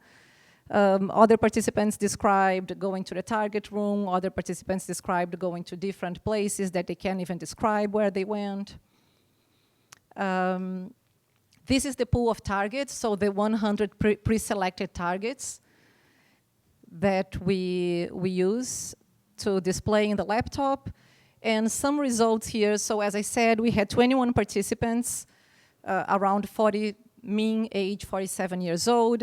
The age at the first OBE was 13 years old, so they were pretty young. Most of them were spontaneous. So these are participants that have spontaneous OBEs while they are children, and then as they grow up, they want to make sense about and integrate their experiences. So eventually, they go to the institute to try to understand metaphysically what is happening. Can I induce them again? Around 19 years of practice. So these are highly experienced participants. Out of my 21 participants, 9 were able to induce the OBE during that hour. So almost 50%. But only 7 claimed to perceive or to have any impressions of the target that was in the third room. So 2 had OBEs, but went to different locations or realms or whatever, and they said, I have no idea, I have no impressions of the target. But interestingly, I had 6 extra participants who reported perceptions of the target. So those participants didn't have an OBE. So in total, I have 13 participants who perceived the target. Out of these 13, 9 provided self-confidence scores ranging from 0 to 5, 5 meaning I'm totally sure I got it. These were the 13 targets generated for the 13 participants that were able to bring me any perceptions. This is how the target was evaluated. So I had a student, and she was completely independent. She had no idea of what we were doing. I printed in a piece of paper. You can see here, one of the objects is actually the target, and the other 4 are decoys. And I asked the judge, based on that, based on that description that the participant gave me, rank from 1 to 5 how much accurate you think, how much you think the description match that specific object. These results are a binomial function, meaning that if you receive a ranking number 1, that's a hit. And so considering all my 13 participants that perceived any target, we would expect by chance 2.6 to receive a ranking 1 from the judge, and I had only 1 participant who received a ranking 1. That is worse than you would be expected by chance. That's the p-value. When I consider only my 7 participants who had an OBE, we would expect 1.4 to receive a ranking 1. I didn't have any one participant who received a ranking 1. Again, that's the p-value, not significant. And the same thing for considering only the group that didn't have an OBE, 6 people. We would expect 1.2 to receive a ranking 1. I had 1 participant, so not significant. This table, this graph is only showing there was no relationship between the self-scored, the self-rated confidence score and the score that was given by the judge. Interestingly, I had 2 anecdotal evidence. So 2 participants were able to tell what was happening in the room where the researchers were. So they were able to tell, I saw you, Marina, sitting on that chair, and you were doing such and such, and I saw the other researcher sitting on that specific chair, doing such and such. In one of those instances, the other researcher was sitting on a chair that was never, no one sat before, and he was reading a book only during her experience, so that was interesting. Some quick results about the random event generator. There's a picture here. This is a weirdoscope. It's a small device that has 2 REGs inside. One is called Bob, another one is called Alice. And what it does different statistical analysis evaluating how these 2 REGs correspond or dance to each other. So pretty much the relationship between Bob and Alice. And what's being very interesting is that for all of the participants that have analyzed the data right now, we see significant results in the REG. So participant 1 didn't have an OBE, but still I found differences in the REG, and the p-values are very small. Another participant had an OBE. You can see here all these peaks are different structures, statistical analysis made by the software. Another participant that didn't have an OBE, another who had an OBE. And I put here this asterisk because this is what was one of the participants who was able to tell what was happening in the researcher's room. And so what's interesting is that regardless if the participant was able to induce an OBE or not, we are finding differences in the REG. And to me, it's very interesting because all of the participants, they describe going to this expanded state. They describe going to this unity, this oneness, this ballooning, this energetically state, even if they have or don't have an OBE. And I think there might be that phenomena that we are capturing on the REGs. I think I'm going to stop here. So just moving the field forward, I've been interviewing a lot of people who have veridical OBEs, just like Kim said about the after-death communications. If you have had an OBE that you are able to see an information that can be verified, I would love to hear from you. My idea right now is to leverage spontaneous accounts and develop something called a veridicality index that I could apply to those accounts. And some things to be considered would be the level of consciousness. Was the person awake? Was the person sleeping? the physical location where the information was, if there was any sensory barrier, if I could corroborate that information by interviewing a third person, and also how real the experience is. If anyone has further ideas of things that should be considered when I develop my veridicality index, I would love to hear. I still don't know how I'm gonna do that. Right now it's just an idea. And I'm gonna skip this, so this is what I had to say. Thank you so much.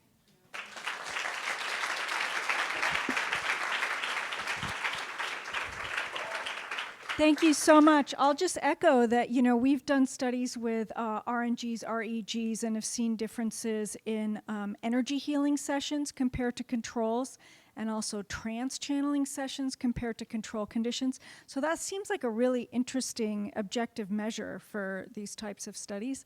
And then I'm gonna take the prerogative of asking a question.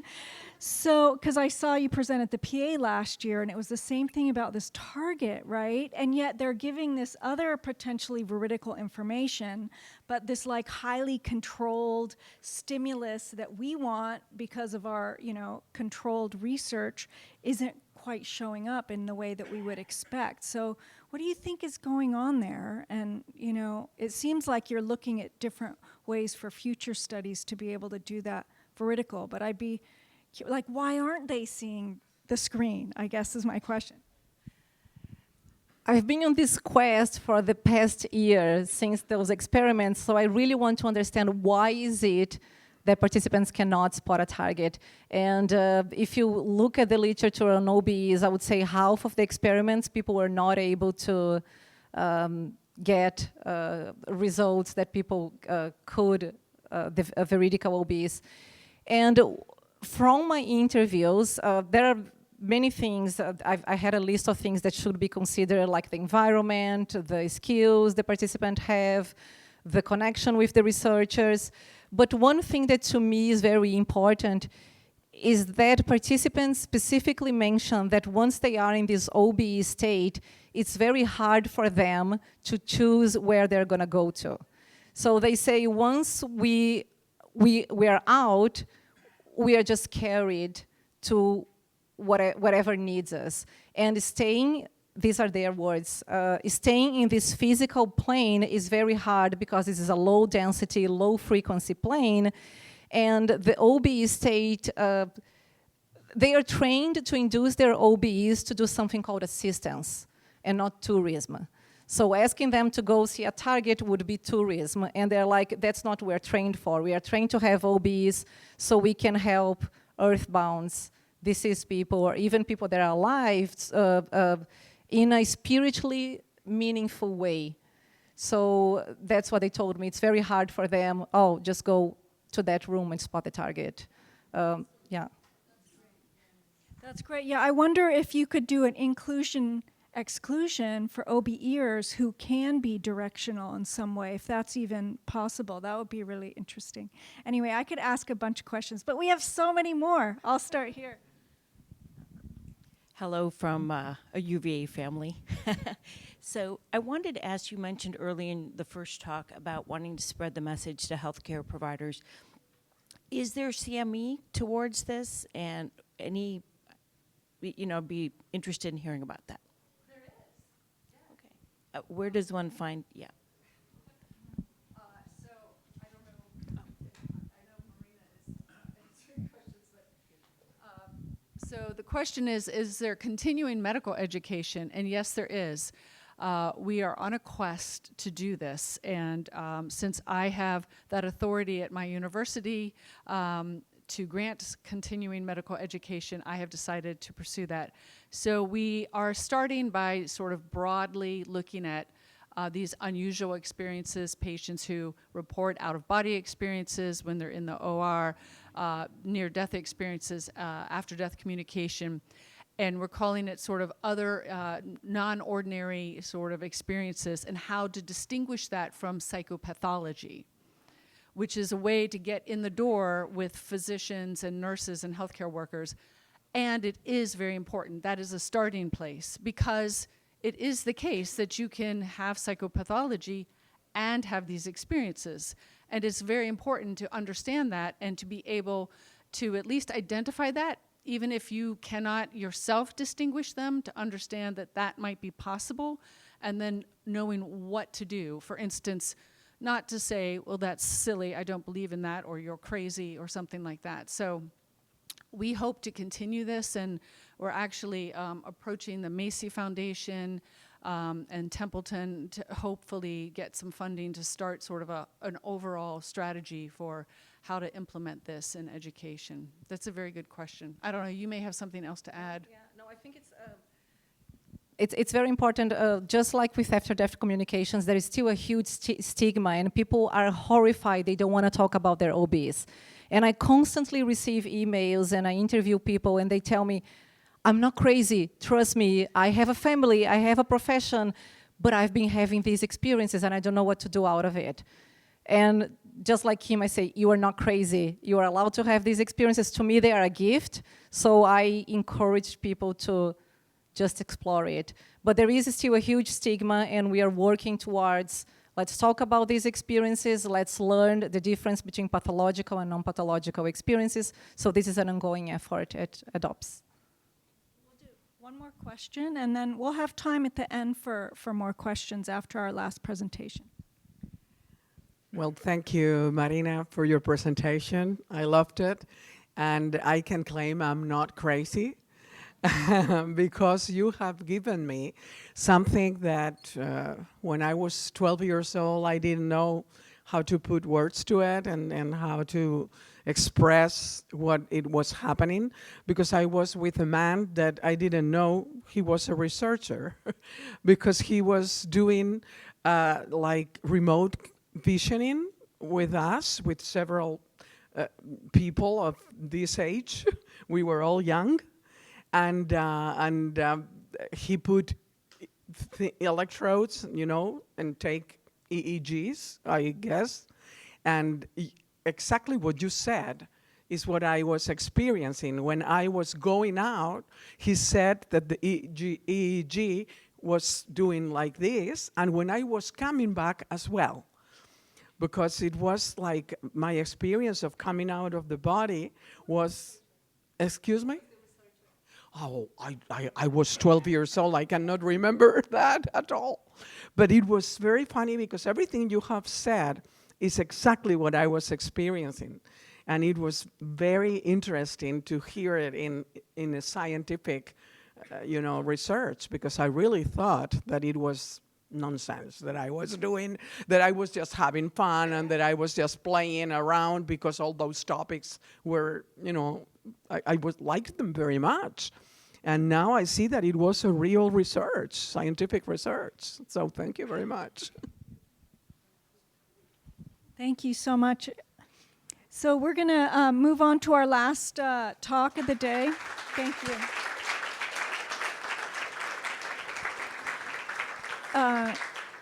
Just for the people in the back, there are a few seats that have opened up if you want to take this transition time to see if you want to come get a seat. Do you know where he put it? He's right here.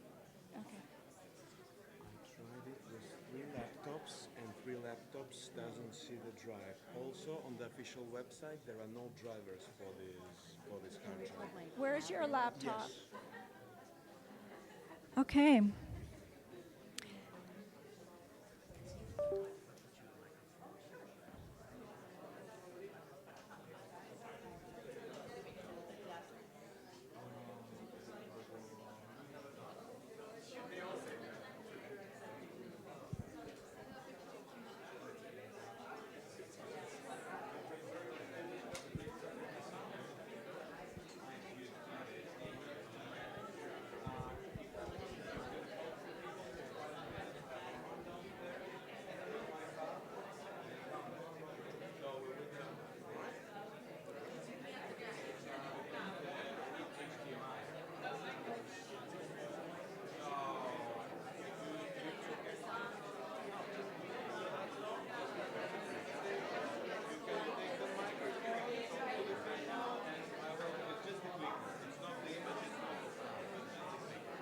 So if you can talk to people for some time, I can run downstairs, take the hub, I I bring it and we connect the electrons. Right? Okay, great.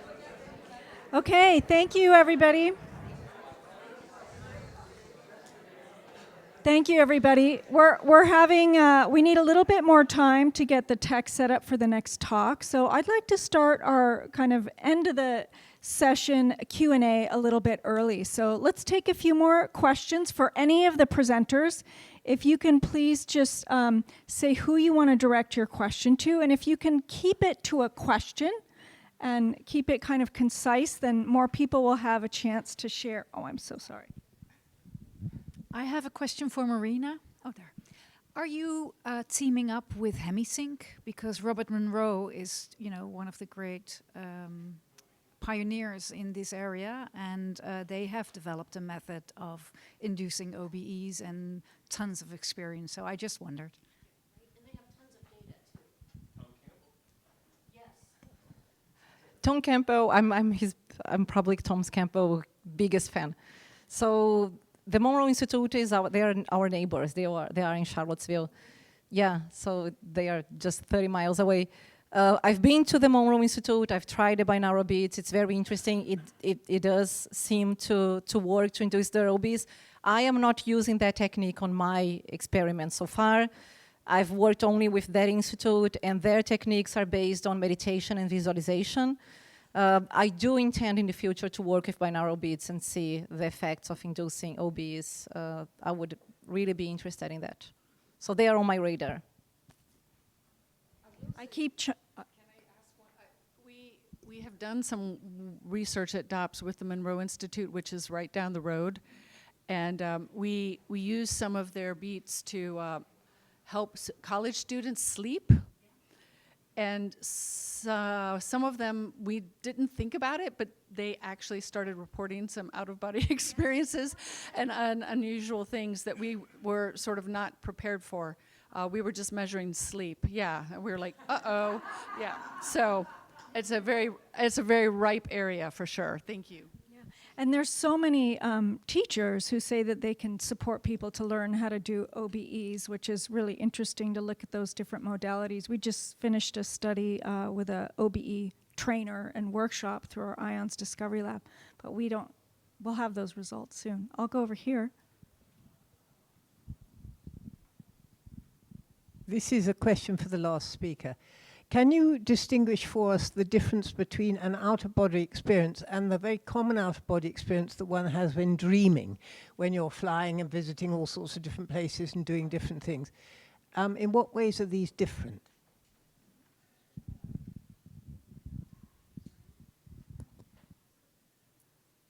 So if the person tells me that experience, I would ask back, did you feel disembodied during your, whatever you're calling dream? And if the person tells me, yes, I felt that I was separated from my physical body, I don't care if the person brings me the word dream, because to me that's only an interpretation. I would say that's an out-of-body experience. So.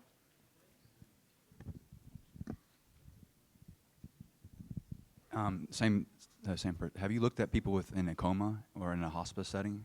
Because I know somebody who had a stage 4 terminal cancer. She was in hospice, and she had 3 different coma.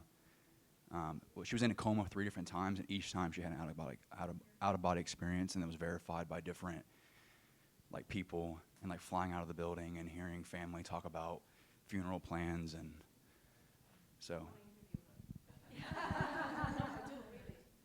I do. If you could, I would love to interview the person.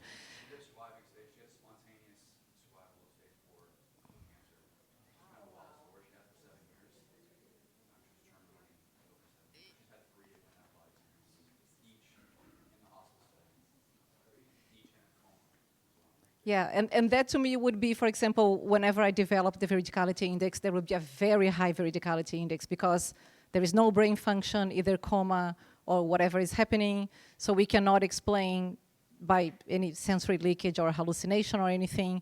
And if it can be verified by a third person, again, there is in the literature a few studies, Pim van Lommel. Usually people say about near-death experiences. Again, to me, a near-death experience is an out-of-body experience that happens during cardiac arrest. There is a very mystical experience. So We do have some accounts of those veridical experiences. I haven't come across yet, but I would love to interview that person.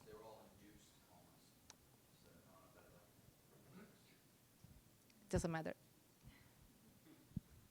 Wonderful, thank you so much. We should have more time for Q&A afterwards, but last but not least, I'd like to introduce Barbara With, who will be sharing with us about experiential inquiry into the phenomenology of afterlife, exploring the nature of reality through non-ordinary states of consciousness.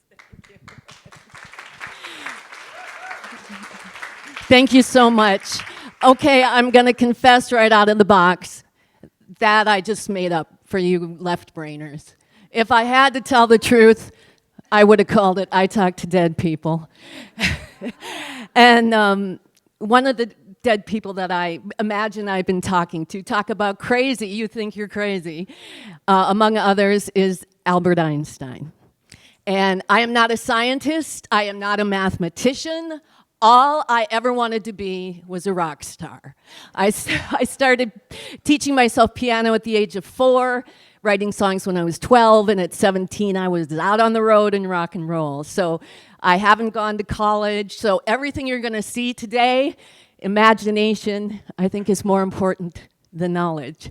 So I have a presentation of Einstein and what he has delivered to me through the years that I've put together for you, but I just want to give you some context about my background. I was well on my way to being a rock star. In 1987, I started spontaneously automatic writing, and I knew what it was. I'd been studying Jane Roberts and Edgar Cayce, but I was very surprised that this was happening to me. And when I asked this force, who are you? They said, we are sound. And I thought, sound? I can do sound. I've been going into the nothing and pulling out music and playing it for years. Sounds okay with me. So I became a psychic channel, and in 1993 I decided I wanted to do groups. What would these sound beings say to a group of people? So I got together a group, and we call ourselves the Psychic Sorority, and this is our book. We published it in 1997 of our nonfiction account of channeling groups, recording them, transcribing them, and studying what they said. And when the girls asked, who are you? They said, you can call us angels. And I said, angels? We're going from sound to angels? And what these angels said to us was they had this theory of how human beings could resolve conflicts within themselves, and the byproduct would be world peace. Would be peace that would naturally manifest around us. But they needed actual humans to test this theory on. So what better way to create conflict than put 3 women together? And we had our first conflict. We took the transcripts, and miracles began to ensue in our lives. And we called that process conflict revolution, which I began training in 1999 and have been training ever since.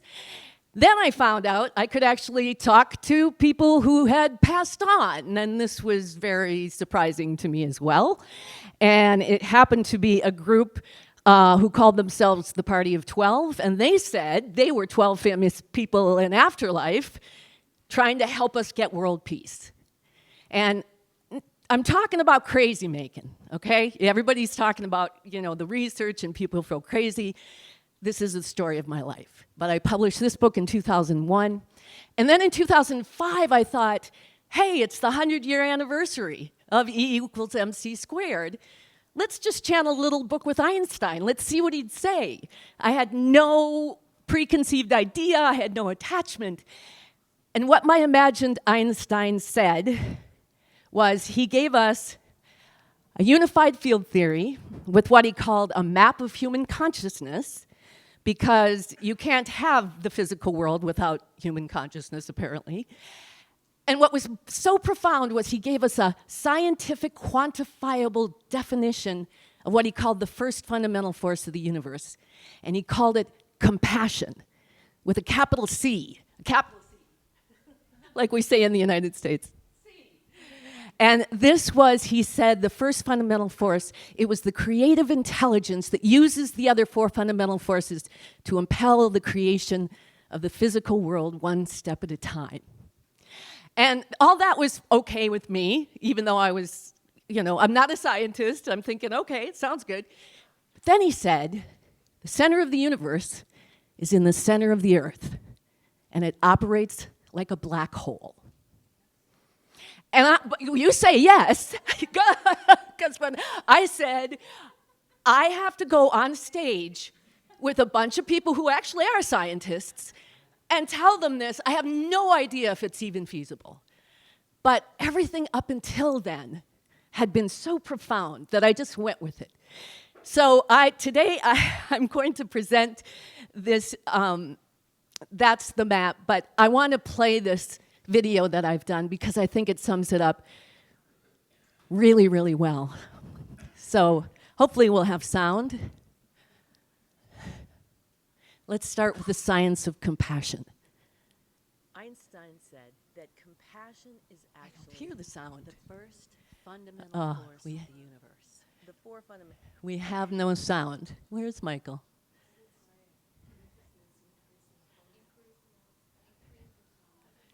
At the bottom. I can't see. Here, can someone? Hold on.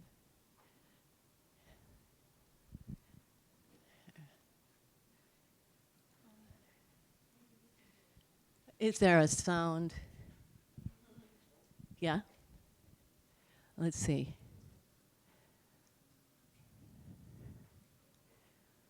Science of compassion. Einstein said that compassion is okay, the science of compassion. Fundamental force of the universe. The four fundamental forces are the icon on the right. Oh, over there.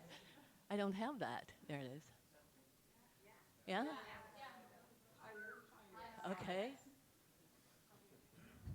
Magnetism. Nope, still don't get it. Strong nuclear force. And you can put the microphone on the speaker here. So that people can where's it coming out? Here. But where is it? Put it there. It's not coming out though. Shoot, I want you to hear this. Einstein said that compassion is actually the first fundamental force of the universe. The four fundamental forces are electromagnetic. Okay, you know what? Hang on. If you, sorry, have you tried to like turn this up? Yes. Okay. The thing is, it's going through the HDMI there. Yes. Oh, then you have to switch. You need to switch the audio. Okay, that's easy. Okay. That's easy. You just go to the preferences. Yeah. MacBook Air speakers. Yes? Yeah. We've done it? Let's see. Slideshow. Thank you so much. And now it should be sound now. Einstein said that compassion is actually the first fundamental force of the universe. The four fundamental forces are electromagnetism, gravitation, the strong nuclear force, and the weak nuclear force. And our imagined Einstein is suggesting that compassion is the first fundamental force of the universe. The creative intelligence that uses the four fundamental forces to impel the creation of the physical world one step at a time. That compassion plus energy equals consciousness. And that consciousness plus math equals mass or matter. To start, the root of all creation is a mystery. In meanings of emptiness, vacancy, and vacuum, these depict the 0 point where nothing exists. M theory is a theory of physics that unifies all other versions of string theory. And string theory accords consciousness into strings. At the root of all physical consciousness, it's suggested there are these strings. But M theory creates a three-dimensional circular membrane domain that surrounds the universe contained therein. M theory according to Edward Witten, who is the physicist who invented the very term. The M could stand for membrane, mystery, magic, manifestation, or even miracle, and should be used according to taste. So right from the start, we have to commit to many mysteries. Understand that there is much that you will never know. So accept it. And the more that you can live with the statement, I don't know, the more powerful you'll become. Because this statement will quiet your intellect and allow you to relax, witness the creation of your own life. There's the miracle. Einstein says that the void and the source and the origins of our entire universe begins in the center of the earth. That within the center of the earth, there is conditions of that of a black hole. And partly because the center of the earth is so much hotter and spinning so much faster than the surface of the planet that it's creating those conditions. Brian Greene, who is a famous string theorist, confirmed that black holes can be something different than these giant structures far out in outer space that are devouring universes. They can have a much smaller structure, and he suggests even the center of the planet.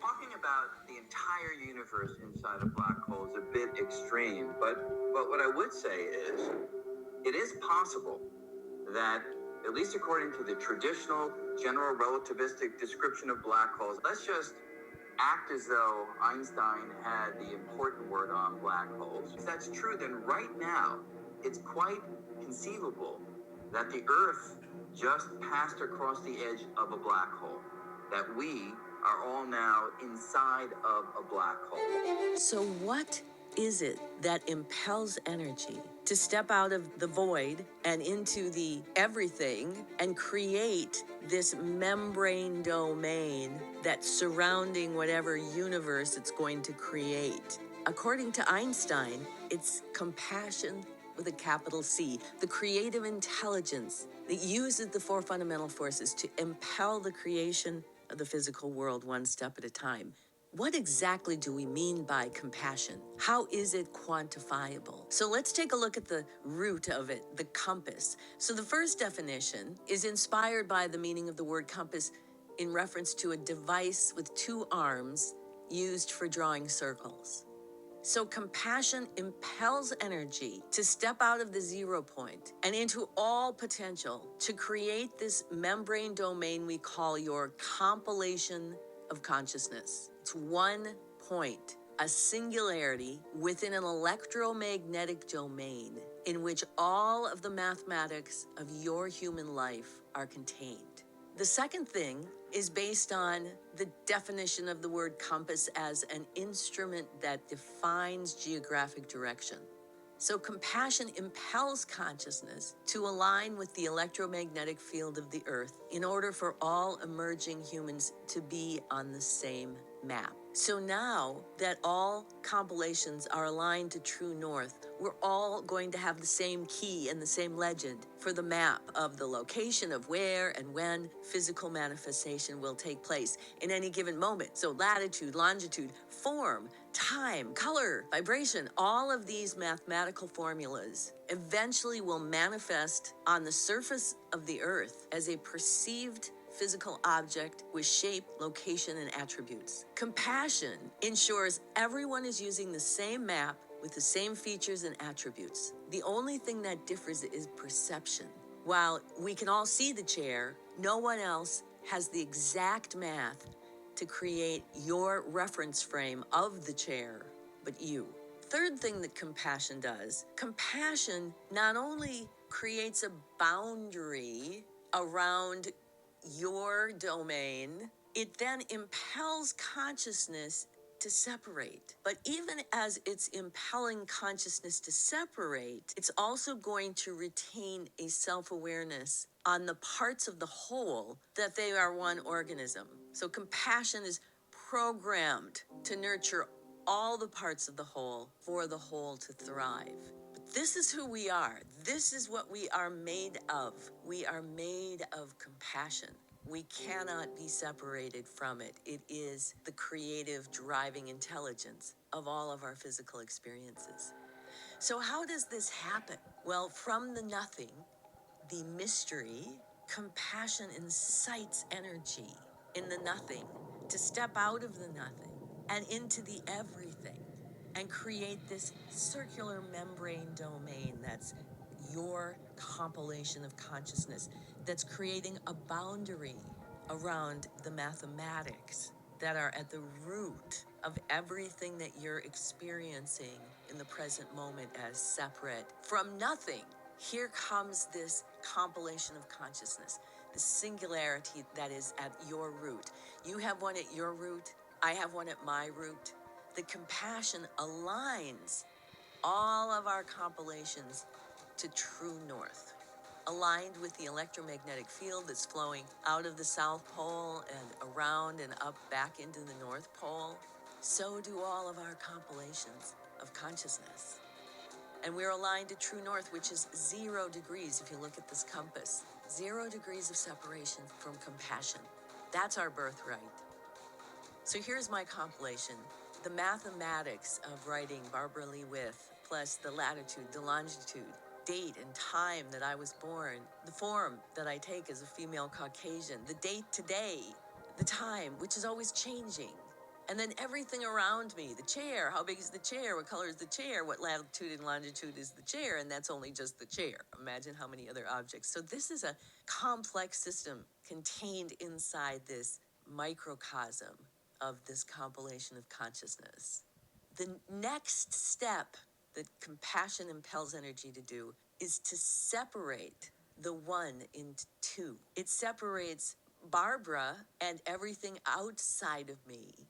So now I am separate in at least organization in the source from everything outside myself. And that was compassion using that fourth fundamental force to separate and transform the one into two. And then it does it again, and it turns 1 into 2 into 3. So now there are 3, which is a sacred geometry and the ignition of creation. And in that third part that arises in this universe.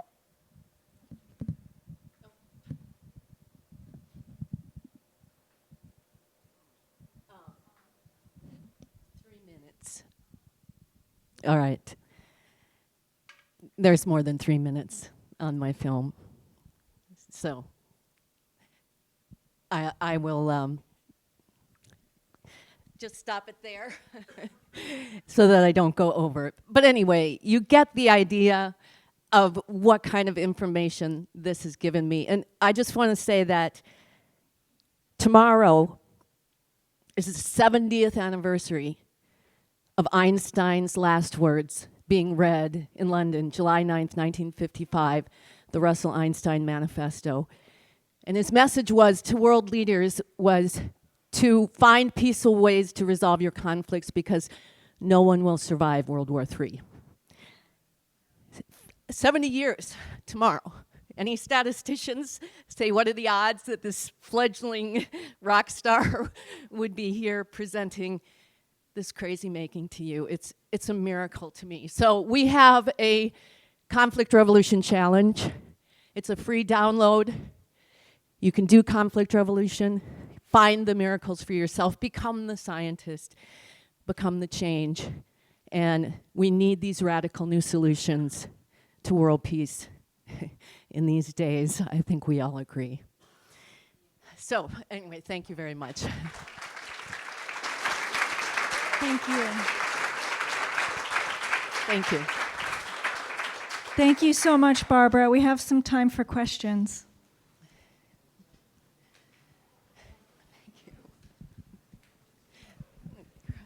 Oh, thanks, Barbara. I mayn't have been paying as close attention as I could have been or maybe should have been. But having said that, compassion is really central to what you've received. And I'm left wanting and hungry for you to talk more about your definition and your understanding of what compassion is. Well, my understanding of what it is some definition that he gave me that transcended the normal love, empathy, what we think of in the human world, and he's elevating it to a fundamental force of the universe. And it's the effect that it has on energy in creating consciousness, that it creates these circles, that it aligns them like a compass. And that's what is the basis for our having a physical reality. And had I been able to show you the rest of the presentation, it would have shown you how matter manifests and how we have this physical experience. And I invite you to explore Imagining Einstein. I've got another book, Einstein et al., Manifestation, Conflict, Revolution, and the New Operating System. Thank you. I saw more hands here. Yes. Thank you so much, Barbara. This is really phenomenal. I also talk to dead people. Actually, I often imagine myself talking to Gandhi, Einstein, together at a round table. What I am suggesting here is that looking at this room, it seems that we are, as human beings, we are so ready to understand consciousness exists after life. And Gandhi, what he has achieved in India, at the end of his life, he said, the law of love will work, just as the law of gravitation will work, whether we accept it or not. It is only our exploration has not gone far enough to understand it. And then he said, the scientist that would discover this will be the greatest scientist of all, because we will change humanity. And so I am here humbly suggesting that we need a conflict revolution. What I mean is, it's a near-death experience for conscious moving bodies, because that's what Gandhi did. He actually trained human beings to embody unconditional love when the whole group faced the British Empire with no weapon, just pure love. He said, if you reduce yourself to zero, your conscious power becomes invincible. So thank you. It sounds like you are talking to Einstein to me. Thank you, Barbara. Thank you so much. We have some time left before our session is over, so I would invite people, if they have questions for any of the panelists, to go ahead and raise your hand, and you can just share who you want to ask your question and ask your question. It's just a very brief comment, because Deepak Chopra had this intervention where he talked about life being like a dream, the physical world.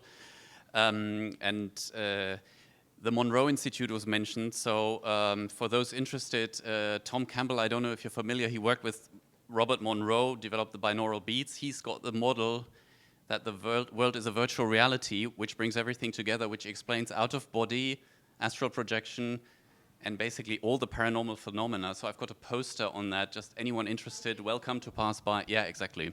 Very brief comment. Yeah, my big toe. That's great. Thank you. We have a question here. Thank you.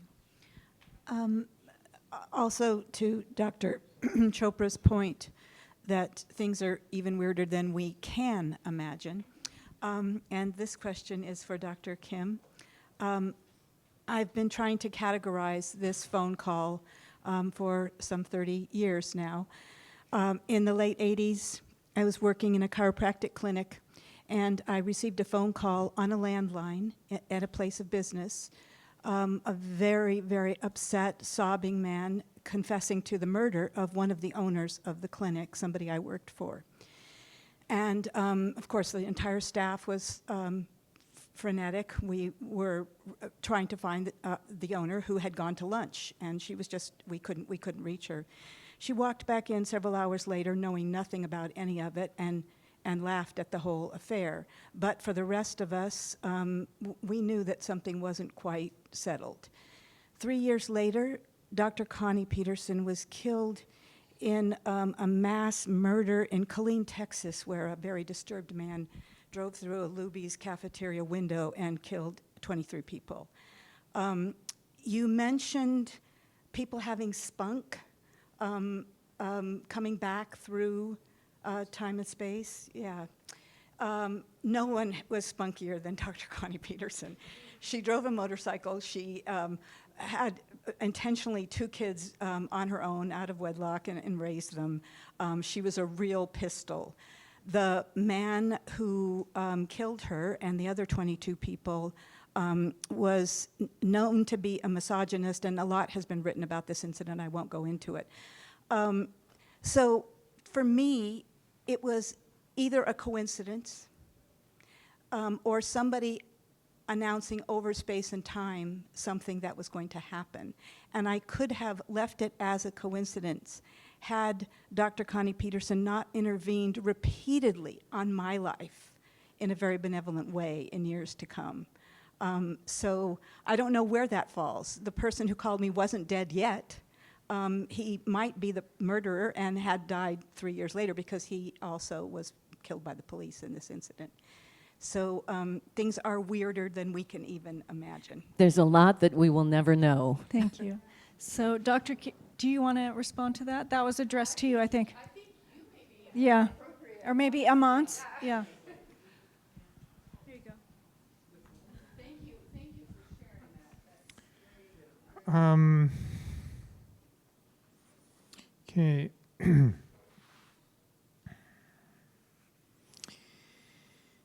Sorry, I'm just doing a little weirdness here. Trying to tune into it.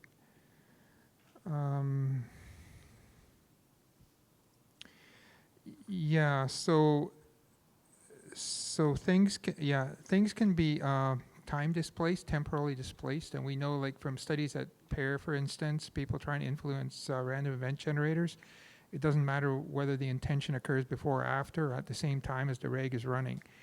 And so you can have sort of, they found there was no regression for time. So time is very strange. And if you want to kind of go into just how strange it is, Julia Mossbridge and I wrote a book called Transcendent Mind, published by the American Psychological Association, and chapter 3 is about time.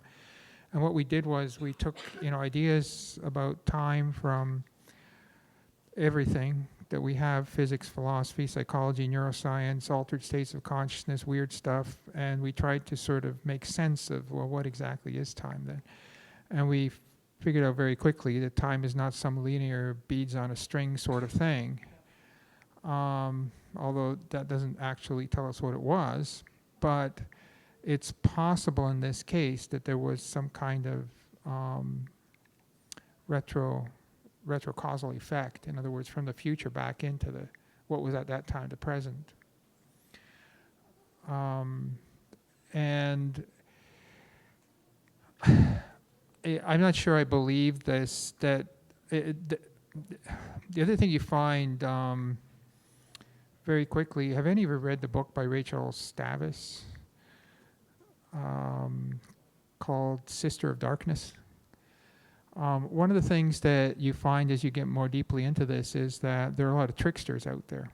And in other words, somebody pretending to be the murderer who isn't the murderer, but for whatever reason that's kind of like a strange pattern that they're playing out for whatever reason and intersects with your reality. It may be somebody who's already passed, somebody who has never had human form.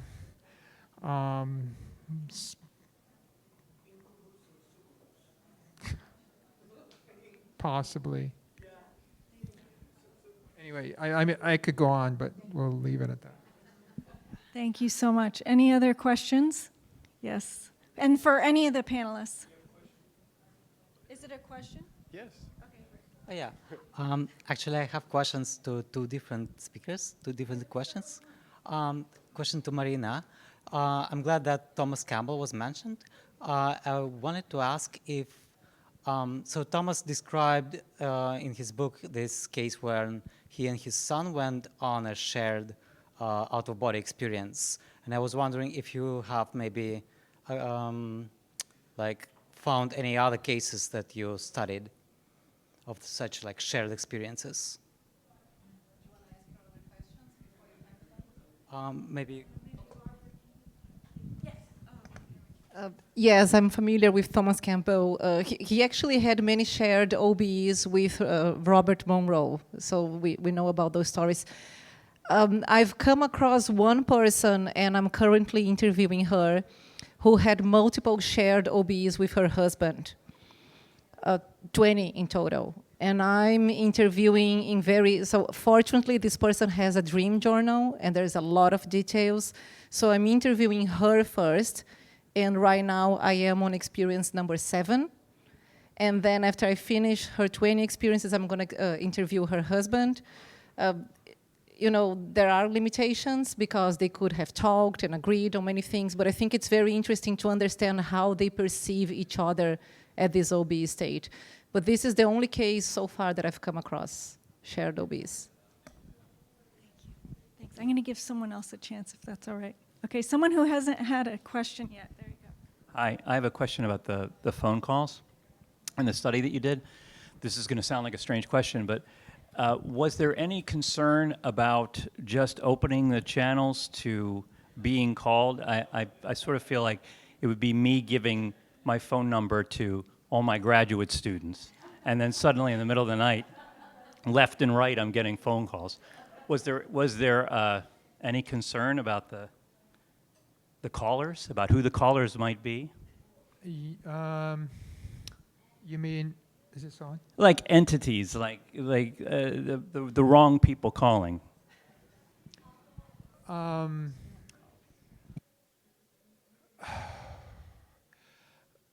There's a really fine line to walk there, and it gets very, very complicated. What a crazy. So, I mean, so I'm satisfied with that. In one sense, but yeah, I mean, I can. So in one sense, like I kind of go. I think if I have had experiences in my life which can be most easily probably summarized as experiences of encountering evil. Anyone who's been there will know what I'm talking about, and if you haven't been, you're really fortunate not to have been, and don't go there. But when there's an atmosphere of evil that is palpable in the room and is there for long periods of time, not good. Okay, and it is the most horrific experience you could possibly ever have in your life. So my point is, I'm not sort of naive going into this. I know what the costs could be, but the point is to stay on the kind of the positive side of all of that to such an extent that you kind of like, okay, this is a neutral space in which everything is happening, and we're going to allow it to be that neutral, healthy space. And so, as I said, one of the things that, I'm not that surprised by it, but the fact that the experiences that people have been reporting have all been positive. And the outcomes have all been positive. And not just positive in just like, yeah, okay, it was fine, but actually making substantive positive changes and differences in their lives. And I think it's because, and as I said, there was only that one case where just sounded like this is kind of goofy, like what is she talking about? This is not starting to add up. This starts to look psychotic. And then, as I said, we do have a psychiatrist on the team, and after we sort of went over the case and thought about it, we thought probably most likely explanation is recreational drugs at the time of the interview. So I think that perhaps we've been fortunate or whatever, that it has been very positive. and we certainly intend to keep it that way. Thank you. Thank you so much, everybody. I want to thank all of you for all your incredible questions, the amazing panelists. I know there's still so much curiosity, so let's just keep this conversation going and let the organizers know that this topic is very, very popular, very interesting. Yay. Thank you.